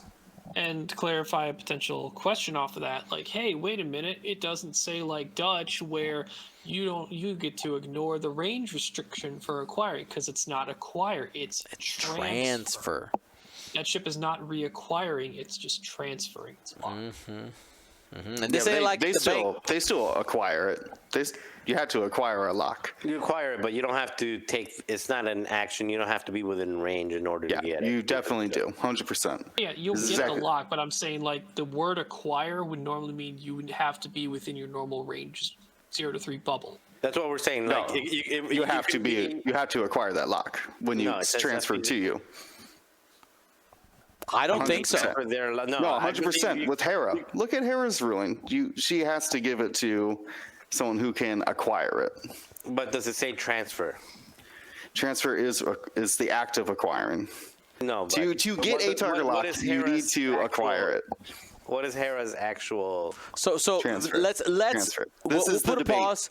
We'll Essentially, this is the debate. Is all we're saying. Looking up rules reference. Our resident James judge, got my back. James That's in the right. chat, he's saying, James. listen, it's the same as the Hera ruling. So there we go. We'll leave it at that. If you see something different, That's our opinion. we'll go there. But yeah, leaning on the Hera because she does say transfer as well. Leaning on the Hera ruling makes sense if that's the same thing. I will say that. Speaking of Hera, Hera is really good with Corin Horn because essentially, Corin Horn could just use her lock, right? And then he could just keep having that ship locked. So yeah, Hera can basically take her lock and nest it in Corn early. Corn could plan to lock. Hold this, my son. Yeah, hold this, please. I will help you. I will help you or someone else later. Corn can then lock someone else. Hera's lock goes on that ship, but then Hera does not need to lock in that same engagement. She's then freed up to focus or evade when she can help spread those tokens around. Yeah. As a note, it's only one lock gets transferred. It doesn't say every friendly lock from Corin Horn. Yeah, but if it's Harris lock, it's It is everybody's all of a sudden, Yeah, though. it's Harris, it's It's whoever everyone's. needs it. Yeah, Unless which it's is for munitions, which you cannot do that. oh, it's true. Not too But yeah, innate. yeah, Goran's gonna fit right in with that group of like semi-alpha strike token passers. He's gonna be pretty good. All right, well, let's keep it going. Ryan has got KO Venzi. That, by the way, is the A-Wing pilot from Squadron. So we're getting some Squadrons content in here as well. Yeah, kind of bummed we don't have like her like title Vanguard. I forget whatever her number was, but the Squadron in the New Republic, technically, or Rebel Squadron in that game was Vanguard Squadron, and they all had their designated numbers. But this is Keo Venzi, the Auspicious Ace. This is wild because this purely reflects the game so well, and the fact that she teaches you how to drift in squadrons. So she in this, she has one force, it does not recur. But if you have no force active, after you reveal a bank or turn maneuver, you may increase the difficulty of the maneuver. If you do, perform that maneuver as a side slip and recover the force. So this is kind of akin to Wolf in Republic that uses a charge for one thing, and when it's face down or not active, can get it back by doing another thing, which I think is great design space that has not been tapped into again since I've seen Wolf. So this is really cool. Keo, I didn't catch actually playing the game that she was any force sensitive. Maybe it was something. It's her race. It's the mirror lens or whatever. The mirror lens with the triangle tattoos. Yeah, They're they are commonly normally force sensitive. I3, so not insane in terms of like if this was a higher initiative, that ability would be insanely good because you may side slip. So at your initiative you could have chosen. So that's why this being low initiative is necessary for balance, I would say. But side slipping A-Wing is super cool. And having it at initiative 3 makes it so that it works, right? Like it's not I6, and that'd be a problem.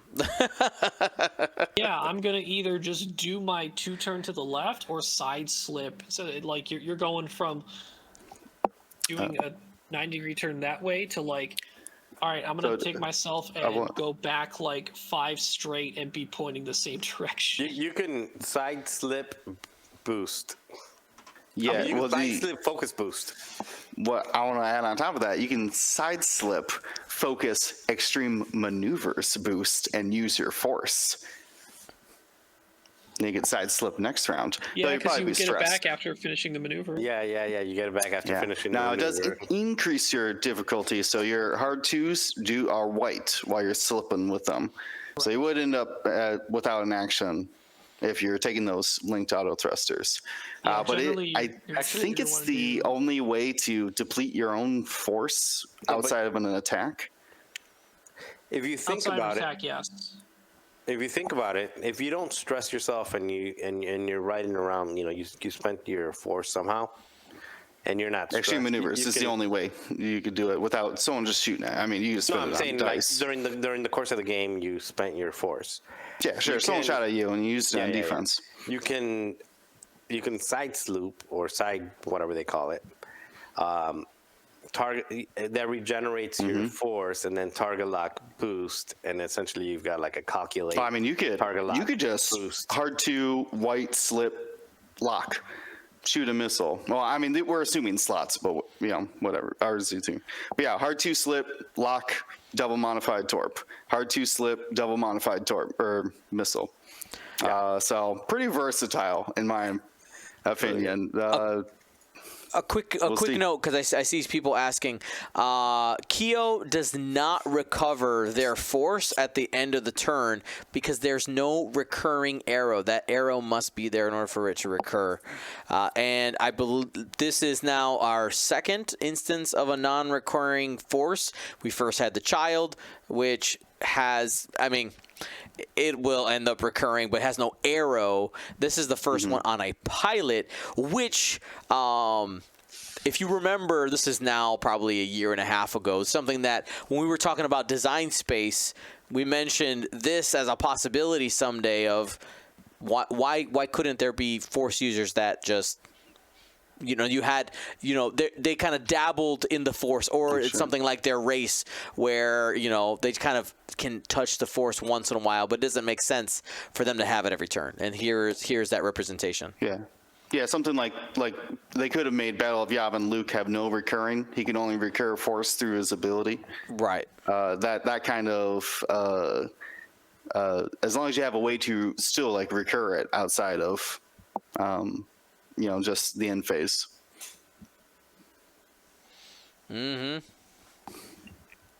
All right. So that is the preview that we got for the Rebellion. Thank you to William Schick for writing that article.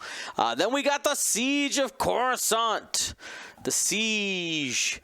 And these are going to be all... I'm forgetting the word for this. Standardized. That's the word. We got the image of load. Standard loadout. All right. Yeah, standard loadout cards. And we'll start here with Axe in the V19 Torrent. Now, we do know the points for the Siege of Coruscant, correct? We did not know for Hot Shots and Aces. Correct. So Axe I3 V19 Torrent has the ability, after you perform an attack, you may choose another friendly ship with the Born for This ability at range 0 to 2 in your side arcs. That chosen ship gains a lock on the defender. So this is looking to have other clones nearby. Does come standardized equipped with Deadeye Shot and Barrage Rockets, which I think that's what got people excited on this V19, the fact that it's able to carry Barrage Rockets natively.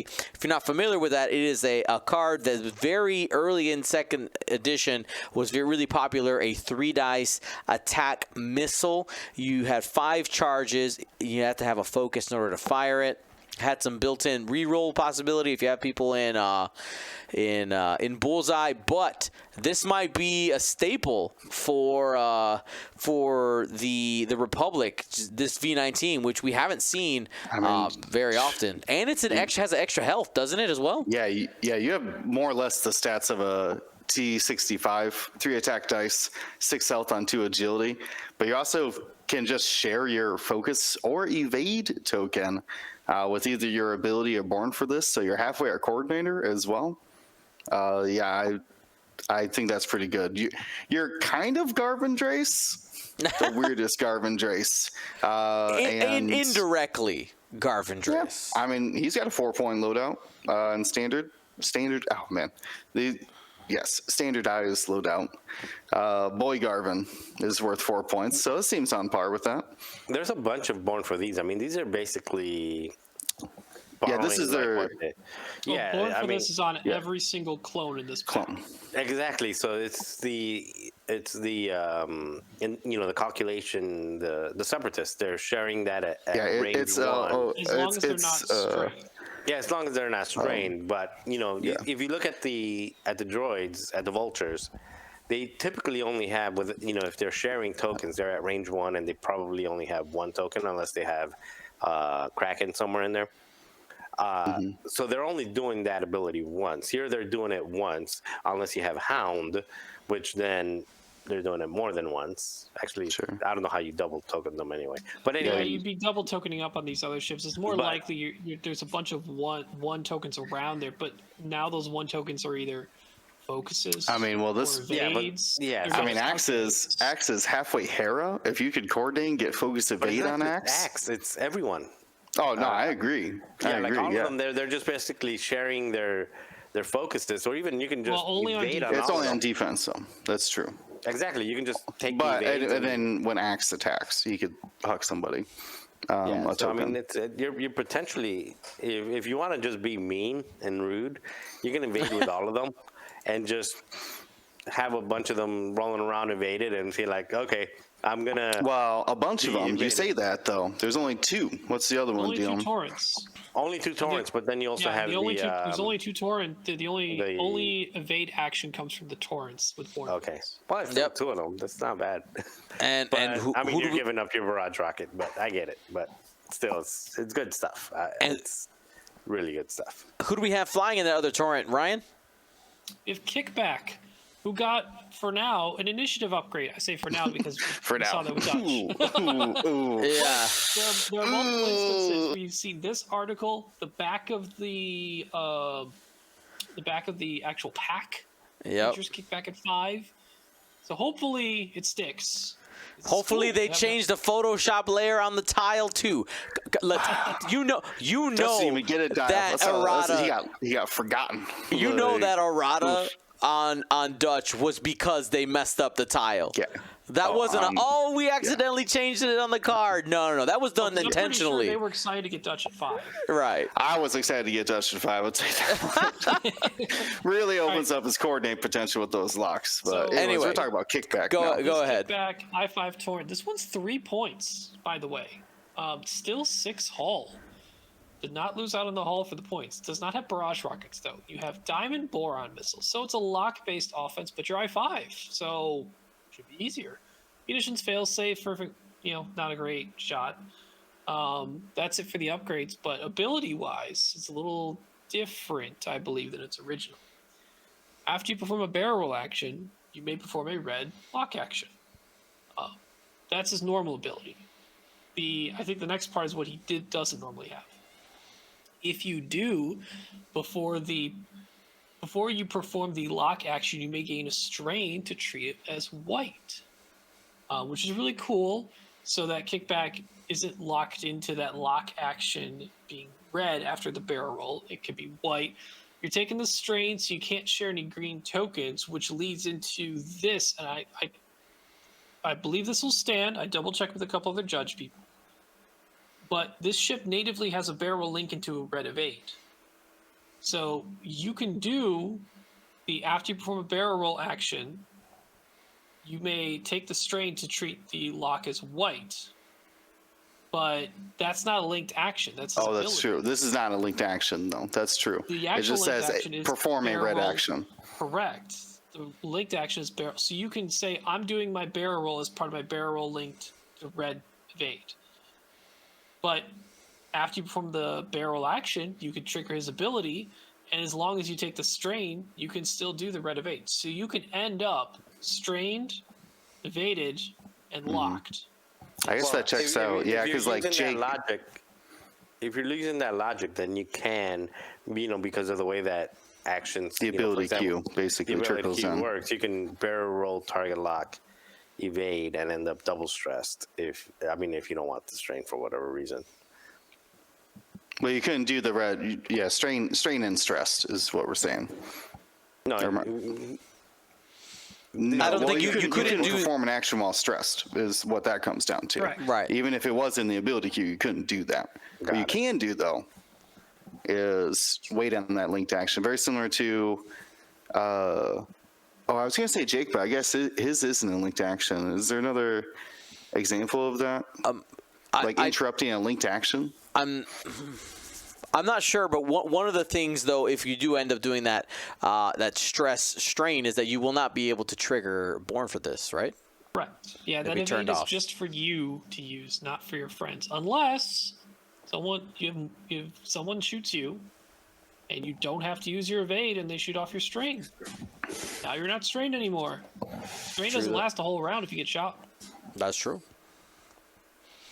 All right, let's keep it going. We got Kickback, we got Axe. Next, Click Returns. Take it, Marcel. All right, so we've got Initiative 4. While the ship that you have locked at range 1 to 3 defends or performs an attack, you may spend the charge to prevent the bonus from being applied. I don't think there's any difference there.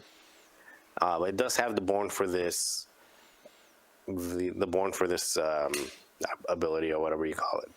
It has R3 Astromech, which is a double lock, precision ion engines.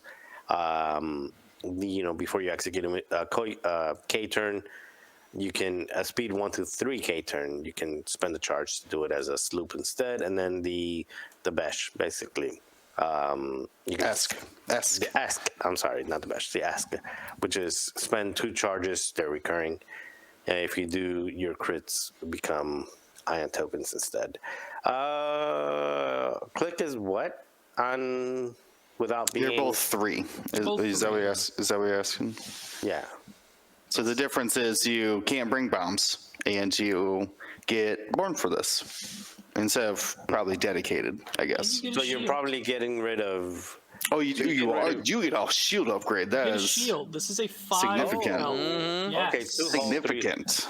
Okay, so you get an extra shield, and you get the Born for This ability, and you lose the bomb. Yeah, trade shield for bomb. Dedicated for Born for This. I think the Born for This is worth it because again, if you're flying your other ships, your Axe and everybody else, you're a range 0 to 2 Vulture Swarm with focuses instead of. And you can get the evades from Torrent, so yeah. from torrents. James, you just now noticed the shield on this thing? A lot of people did not catch that. Yep. I just did. I It's didn't like, notice oh, it it's a at first. V-wing. It's gonna have its normal health. Like, no. Like, Click's like, hey, I'm gonna help my friends a lot. More with all shields my than abilities. Hull. I need to help myself a little bit Yeah, somehow. there's, Throw shield on there. There's very few pilots out there rocking more shield than Hull. And Click is one of them. He's doing it in style, man. He's doing it in style. Yep. I mean, that's pretty. I mean, that's 8. That's 8 And points. then think it's unless you like the bomb, unless you like Besh, this is probably better than regular Click. There are definitely turns with original Click that I've had where I've wanted to move my locks from my friends to my enemy ships because they have so few left that are offensively threatening that messing with their offense to me was better than trying to keep my locks on my friendly ships because there's a chance that by the time we're closing out the game that I can actually use those locks for Click's offense to try and convert those to finish off that ship on top with actually using Click's ability on the targeted ships. That's very true. All right, let's keep it going. Will with Contrail, our other V-wing. Notably no shield, but also still 3 points. Has a similar ability that asks to compare bearings, or else you'll change an eyeball result to a blank result. Has, of course, is a clone, has Born for This. I will say they can't put keywords on cards. You can't be like a Mandalorian or whatever. But referencing an ability, though, is something they have done before, only if you have networked calculations, things like that, which basically says, are you a separatist drone? So I think this could be worked into more ways than just these standardized cards. Anyways, has Iron Limit. This is all about K turns. Iron Limiter Override, so you can barrel roll, but potentially get penalized for it when you do a red maneuver. You can also have Precise Astromech. After you perform an action, you can spend 1 charge to perform a red lock action, focus lock, and you have Besh that says while you perform an attack, you can spend your lock to convert one of your blank or eyeball results to a hit result and brings ion bombs. So again, favoring Besh over the Eskin shield, but wow, can so easily double modify their 2 attack dice and basically just sets down 2 hits if they want it, which is impressive. There's only 2 charges on that Precise Astromech, but that should be fine for the most part. should be all right. I mean, Should be what fine. that helps out too with Besh, when you have lock focus. I mean, you are incredibly likely to get 2, but you're even more likely to get 2 without needing to spend the focus, which is Right. big for either yourself defensively or Born for this. I mean, half the time, right? The math is literally half the time you won't need to spend that focus. You could just spend the lock. Well, I guess if you re-roll 2 blanks into 2 hits, potential there, not to spend the focus. But High probability. yeah, very consistent. Only 2 attack dice, though. But ion bombs are good. Been in favor lately. Next one, we got Jag in the Arc 170. I think more excitingly, if I'm not mistaken, is this the one that is lower cost? These are the It's 4 a point. 4 point It's Arc oddball. 170. Oddball is the more expensive one, so Yeah. we get the 4 points first. So 4-point Arc 170 here. Jag, after a friendly ship at range 0 to 2 in your side arcs, performs an attack. If you are not strained, you may acquire a lock on the defender. But again, I think the big value here being that 4-point brawler that the Arc 170 is. And if you can get that ability to trigger, that's pretty awesome. Has the abilities Veteran Tail Gunner, as well as Synchronized Council. And also brought equipped R4P Astromech. No changes here in the abilities for the cards. Has those 2 charges, but Jag, you know, I think just the point cost alone will make it so that Jag likely is going to end up in some lists, at least at first, sitting there initiative 3 and 4 points. And his pilot ability is a better version. Because normally it's when a friendly ship range 0 to inside arc defends. Now it's just when they attack, which is much easier to control. Yeah, he just gets free locks for people attacking around him. He used to be bigs, but now he's just getting free locks every round. Yeah. And he can pass them off with Synchronized Console. And he's passing off this focus action he took. This dude's doing it all. All right, keep it going. Take it, Ryan. We got Wolf. Wolf, keeping exactly his same pilot ability, where perform primary attack front arc, spend charge, reroll attack dice, while you perform primary in the rear arc attack, recover a charge to roll additional attack die. As board for this, has Veteran Tail Gunner, has Q7 Astromech, not a common thing you'd see on the Arc 170s, especially with the current asteroids and obstacles in the game. It's very rare to be able to execute a barrel roll and go through and land on the other side without landing on top. Is this just a penalty at this point? It kind of feels that way unless you go super niche and put it near Hawk Lat. That might be able to allow you to boost over top of obstacles like through them. But Sure. It seems some like a people are penalty talking that about, you like, might just man- accidentally barrel roll onto an asteroid. yeah. Wolf gets That's a little awkward. Wolf also has Wolf Pack thematically, but it's a different Wolf Pack ability. While you perform an attack, you may spend a lock belonging to a friendly Plo Koon ship or ship with Born for this ability that is on the defender to reroll any number of attack dice.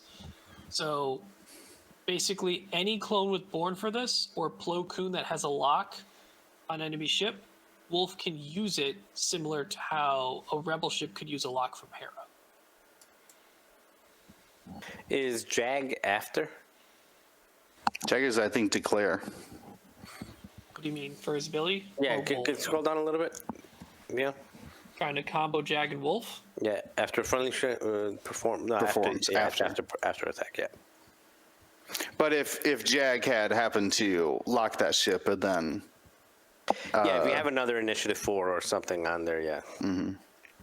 you essentially can coordinate Wolf just with any clone can coordinate Yeah, Wolf so with that somebody ability. shoots at I4, Jag gets the target lock, and then Wolf takes Yeah, these- advantage of it. I mean, These clones are ideally, making Wolf, those rebels jealous with all their ideally, token Wolf gets in the passing. mix, uses his front arc attack, get the reroll, and then someone else has locked someone who's in his rear arc. So when he does the Veteran Tail Gunner rear arc shot, that is an extra whole dice, now gets the lock from Wolfpack for the rerolls. That's the dream.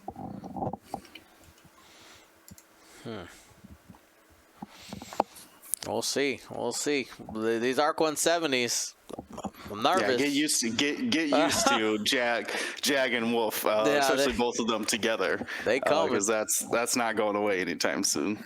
All right, next for Oddball. All right, oddball, I5 still.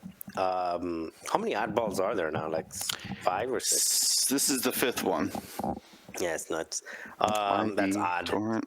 After you fully execute a red maneuver or perform a red action, you may choose a friendly ship at range 0 to 3 and an enemy ship at range 0 to 1. The chosen friendly ship gains a lock on the enemy ship. I'll go back to that here in a second. Selfless, veteran tail gunner, and R4P astromech. Before you execute a basic maneuver, you may spend a charge. If you do, while you execute that maneuver, reduce its difficulty. So it kind of plays well with his ability. After you fully execute a red maneuver or perform a red action, which is a barrel roll. So basically, it's worded a little bit differently. So if you barrel roll, if oddball, you may choose it. Yeah, if oddball barrel rolls into range 1 of an enemy, you can take somebody who is at any range of you, 0 to 3, and that ship can target lock the one that you're at range 1 of. So it's friendly ship 0 to 3, but enemy ship at range 1. 0 to 1 of oddball. 0 to 1, but So what else is a actually, red focus action evade. is your bump focus. Yeah, your bump focus. So if you bump focus, then a friendly ship can target lock that. So it's that's also a good point. I was only looking at the barrel roll, but that's a great point. So so it kind of disincentivizes taking those red maneuvers if you're just move, bump focus, and there's a focus for you and a target lock for someone else. And all the other versions of oddball require it to be in the bullseye. This just says be at range 0 to 1 of a medium base. So they're much easier to trigger, much more helpful because it could be oddball himself that gets to do it, or any friendly at 0 to 3. That's actually really, really good. Also, this oddball has an extra shield too. Thickums. I do want 10 to. health, Mark 170. Oh, so you can actually barrel roll and target lock with. I didn't even think about it because I was only thinking about it. Just be you. So you can just barrel roll into range 1 of someone, and then you acquire the lock yourself. Yeah, it's no longer Because bullseye. it is Yeah, 0 to 3, and it's not another friendly. It's a friendly at 0 to 3. I do want to just correct mostly Isophane in the chat, but this does not work on bump focuses, even though that's a red focus. Oh wait, no, because I guess that's two separate things. It does not work on bumped maneuvers that are red. You would have to use your R4P to make it white, so then you could do the red focus bump action. Unless it was an attempted 4K, which Then R4 the does 4K, not yeah. work on. Correct. So you can do that potentially. You just have to. You only have limited supply of those astromechs to try to pull that stuff off. Now, this Arc 170 is 5 points, not 4. Right. Yeah, The significant. ability is really good, though. It has a lot of potential. I mean, Selfless. I mean, that's a do target I like an take I5. this over a lat and try and mimic some of the fire convergence effects? Probably, I don't know. I mean, they're That's a nice trying lock, with the handing out all these locks, Yeah, they're trying to get them. Get more things in the list other than just lat plus stuff. That's right. It's like, guys, can you? These are cool ships. Fly something else though, please. Variety. These have red dice. you can make attacks with Funny thing is, these. I'm still building like list that is Wolf, Jag, Hawk, and a lat Hawk. because I think Seventh Fleet Gunner. Yeah. Seventh Fleet Gunner with these arcs. I'm like, more let's is better. go. More is better, it turns out. All right, and the last article we got was another Hot Shots and Aces 2 update, but this was the Imperial update. Will, I think you were up here. We have the flight leader, Yeah. Ubel. Ubel, yes. Onyx Leader, an I-5 TIE Heavy. Of course, has that rotating cannons and all the other normal tricks of the TIE RB, but has the ability After a friendly ship at range 0 to 2 defends, if it was dealt a damage card, you may perform a bonus attack against the defender. This is Imperial RB Quick Draw. You want to shoot me? I'm going to shoot you. Because this does not say another friendly. He's not protecting, he doesn't need to protect other people. It can just be you. With that 8 hull, unless they miss against you, it's going to be pretty easy to get the follow-up attack. They have been, you got to think as well about with I-5, it's easier to trigger the lock into calculates when you're targeting assist. The barrel roll linked actions for the maneuver assist droid also beneficial. Or you could just be reinforcing out there and just drawing as much heat as possible while also making multiple attacks per round. Synced laser, but is there another cannon that would even be worth it on this guy? Is Ion? Ion's 3 dice all the time as well. Ion is to shoot someone twice with it. But That's true. I do love the 4 dice range 1 out of the Ion over the synced. And then all miss of out their on type it. roots right now are 5 points, and this definitely feels like the best one out of them. So I don't see this. If he's even though 5 points, even though I feel like all type roots at this point should be 4 in the first place. They can't generate. you want to fight? fight? You want to fight 4, or you want to fight 5 Arby's? Just make the generics 5, sure. Okay, all right. Okay, sure. That's Named fair. ones can be 4 points. Well, there's gonna be. Okay, there'd only be 3 named ones. I think we can handle that. We could probably handle that. They're worse Arc 170s. Yeah, but they become. This is the most usable version of the RB. Yeah, how would you compare this to Quick Draw? Quick Draw is I6. Quick Draw is 6 points as well, and is much better because it can generate a 4-die attack at range 1. The only way this generates 4-die attack at range 1 is an Ion. Is Ion. Now, we're all Lasers. assuming that there's not any new cannons being released in any of this. There are no upgrades. There's no upgrades. 0 So no upgrades. upgrades at all? Nope. And The other one had packs upgrades, coming but out. it was catch-up upgrades. Upgrades that came out in very specific packs. Right. It's like, So, oh, did you not pick this up? Here you go. Yeah, you didn't get plasma torpedoes or more generic upgrades. Composure, I think, was in there as well.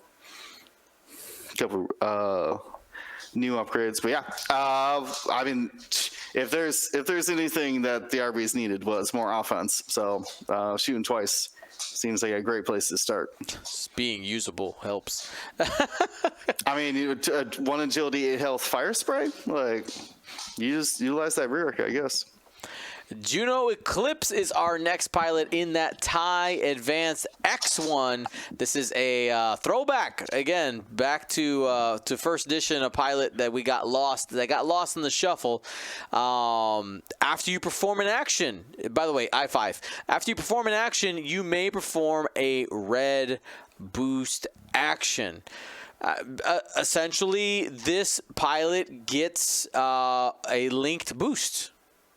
Is essentially what it gets without it being on the action bar. So that ends up taking away potential shenanigans with other action bar things. But the other thing it does is because of the way it's worded, right? After you perform an action, it still opens up if you're, for instance, coordinated or something like that. You could still, I'm going to use the word link, but put quotations mark around it. You could still end up getting it, but there's also no way to make that red boost white as well. The engine upgrade doesn't work? Nope.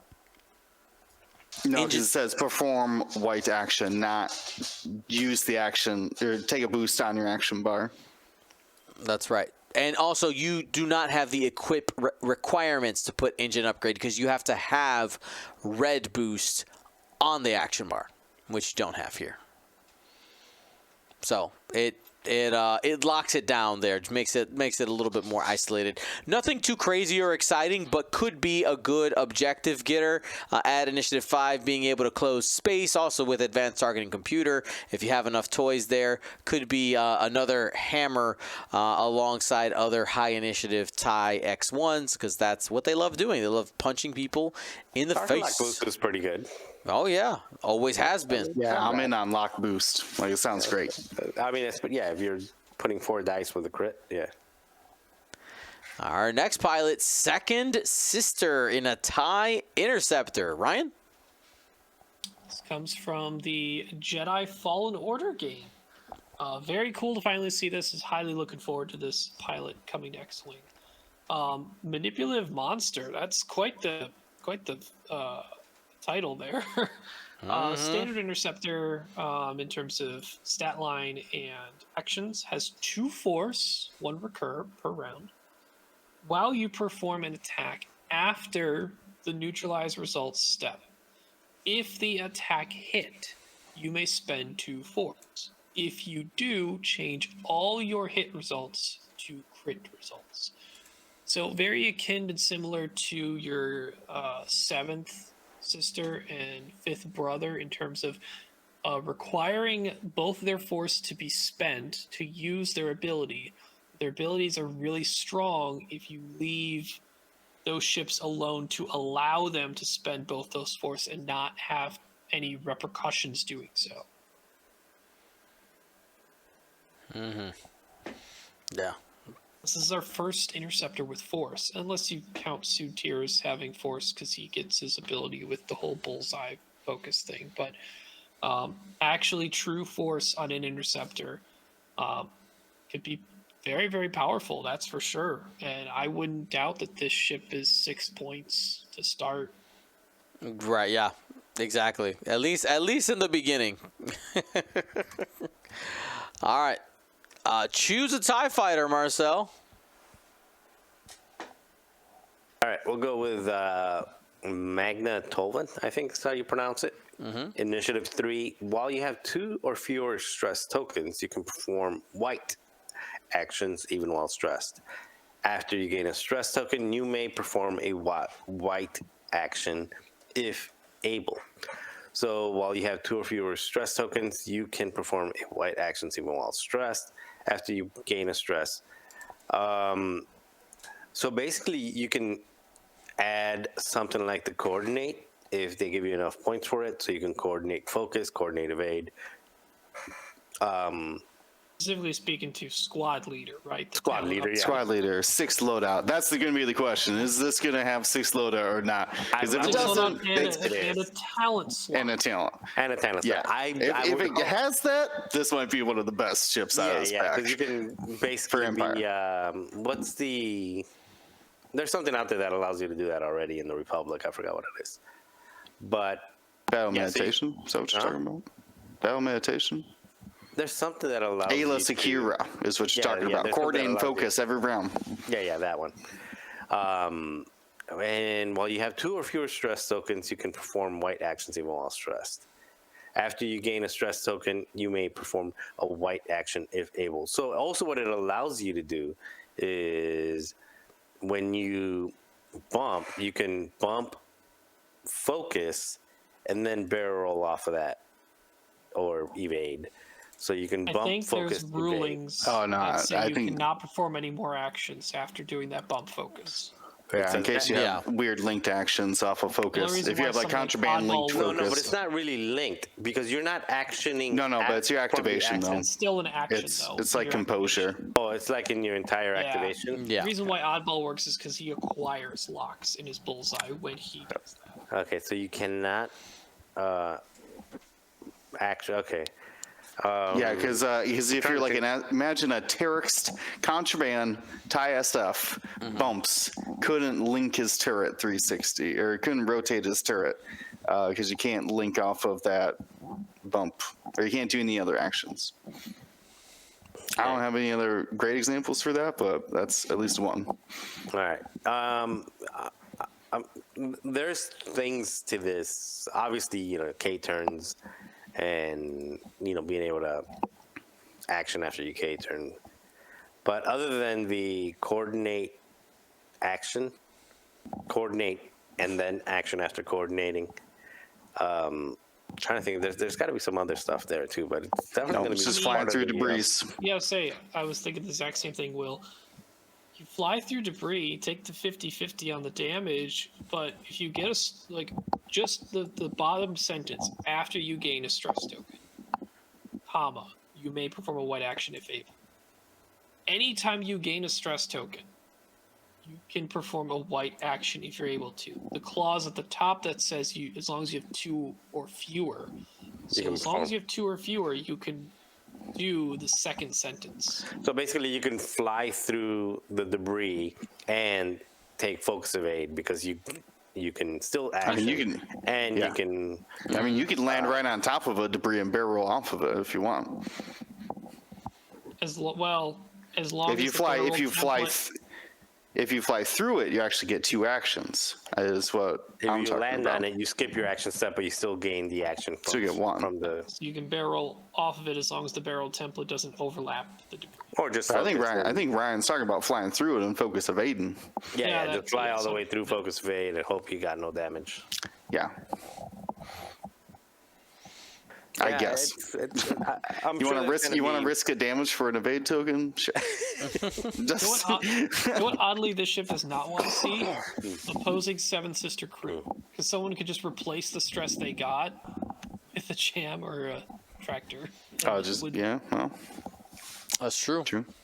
Yeah, I'm trying to think if there's any ships that give out stress purposely.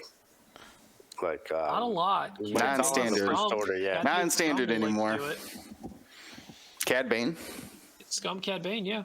Stresses That's himself. that's about the only It's person somewhat- throwing tokens at you anymore. Yeah, imagine like Scum Cad Bane might not actually want to pass the stress to this TIE fighter because then just you get Actually, stress, you that- get to do an action. Yeah, that is true. Every time you K-turn, or every time you do any, anytime you K-turn, you're basically double actioning every time. That's a double, because one for the stress, one for the you can still action. One for your perform. Yeah. Yeah, So it's you're a pattern basically analyzer. stressed Night Beast out there, kind of, I guess. Right. And I think that's going to be the difference. If they have 6 loadout, this is going to be the gamma key of Imperials going forward. James The brings tiny up lo- a really good point. We rarely ever see this card used in any other faction besides Scum, but Protector and Lead can be used by the Empire. So to give a red token to pass it. the red Yeah. token over to. I mean, you're giving this TIE fighter like 3 actions at that point because you coordinated it. don't know what. Stressed. You gotta put Don't even- targeting. You just dump it all on its plate. It's fine. So you did. I coordinated. I pass it to stress, so it gets to do a white action, and then it gets to. But it got stressed, so it gets to do another action. It's a TIE And it fighter. moves and does its perform action, and it's like, well, I guess I'm done. Yeah. Yeah. If you do like targeting computer and they give it a missile slot Oh, yeah. or something like that, then Ando talks about the Pi engines. I mean, if you love K-turn, if it doesn't have room for a squad leader, Dion, you by just the go. way, the video ended. Just keep going. Just keep going. We're good. Just keep going. Okay. Anyways, what's the last one then, Ryan? Uric. It's Erica. It's a fancy way to spell Erica. It's Erica. Erica. Erica Quell. Consumed by duty. I3. After you fully execute a maneuver, you may acquire a lock on an enemy ship in your bullseye. Very simple. Yeah, very TIE simple. fighters normally get locks. You just put someone in your bullseye. After you fully execute, get a lock. Focus lock. I mean, TIE it's- fighter. That seems easier at I3 actually, because Yeah. you know where people I I are. know where you at. All right. I'll be curious to see what kind of loadout and slots this ship gets to see how you can maybe able to maximize that. Missile slot, let's go. I'm more so thinking if it weirdly gets illicit false transponder codes. No, that's Low only initiative for false transponder code. that's only for the remnants pilots. It seems We like. know what's this pilot from? That's I don't know. from Alphabet Squadron. Right here. That's her right there. That's right. That's right. Oh, okay. Yeah. Does she use illicits, Dion? So no.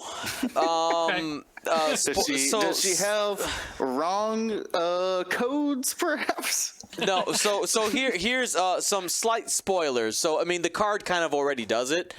Used to be an Imperial pilot, ends up becoming a Rebel pilot because she is the X-wing pilot in the Alphabet Squadron, but has is very very much she's I'm surprised to see her only at I3 because she is like not quite an ace pilot, but Not the X-wing yet. correct. But like their squadron in Alphabet Squadron, Shadow Squadron is supposed to be like essentially like aces, but in TIE fighters. They're like, all we need are TIE fighters. Watch me. Essentially is how they roll. I find it interesting that most pilots that have ever been an Imperial pilot are in the Empire and not in where they eventually defect to, like Iden. There's no X-wing Iden. Right. No, there's no Imperial Wedge or Hobby. Yeah, that's the thing. Like, for all the ones that you get some more of the story, like, you learn about these characters first when they were in the Empire, and then they defect later. Any other characters we knew about them knew about them being in the Rebels, but learned that in their history they were part of the Empire. We haven't had. It's like it's weird. We don't have the two-way street as often. Right. I need Han Han Solo and the Brute. That's what I'm talking. I need it. Let's go. Yeah, I missed the opportunity there not to put Han Solo. He was a ground troop though. He didn't actually fly that ship. I don't He think did. He did. Did he? There's a comic book. Oh, all he ends right, up fair getting enough. sanctioned by the Silly me. Navy What- for saving a friend. Yeah. Oh, then they kick him out of being a pilot. Yep. That's right. Then he gets I'm still demoted to saying- ground troops. That makes sense. They're- Yeah. Wait, Their I got a save question. is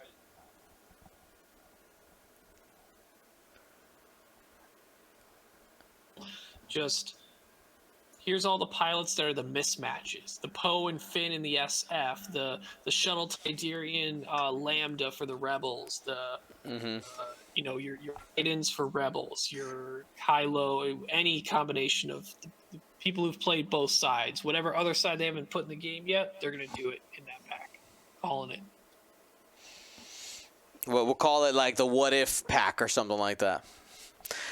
Not what if they happened. Right. But maybe people who don't follow along and be like, this is weird. Han Solo in I don't know. Anyway. I think it actually ended this time. I tried to refresh a couple times. No, you're good. So thank you everybody for watching today. We obviously went through a absolute ton of events and a bunch of cards. Looking forward to seeing what comes of all these cards as we move forward into tournaments. I'm excited to seeing them get played when we roll into our Gold Squadron League, which once we get the green light from Brian at rollbetter.gg, the new tournament website, we're going to be jumping into there. So any closing thoughts before we head out for the evening, friends? I think I'm actually starting to come around to the standardized loadout cards. I was pretty against them because I didn't know quite how they would be implemented, but they do seem significantly different than their customized versions, especially with like the Born for This and that more helpful or hopeful is what I meant to say. They kind of have like a little like special upgrades between them. I think that is actually more interesting than just saying like you can only equip these couple upgrades on this ship, and we made it cheaper because of that. So even though I was against it, I think I am starting to come around to them. All right. Well, before we go, couple of things. Tomorrow, Tuesday, is Election Day. Okay. Don't forget to vote. I think, Ryan, sorry that you were about to jump in to say something? I was actually going to say the same thing. It's primary election time. Go out, vote, make your vote count, make your voices heard. However you want to spin it, go vote.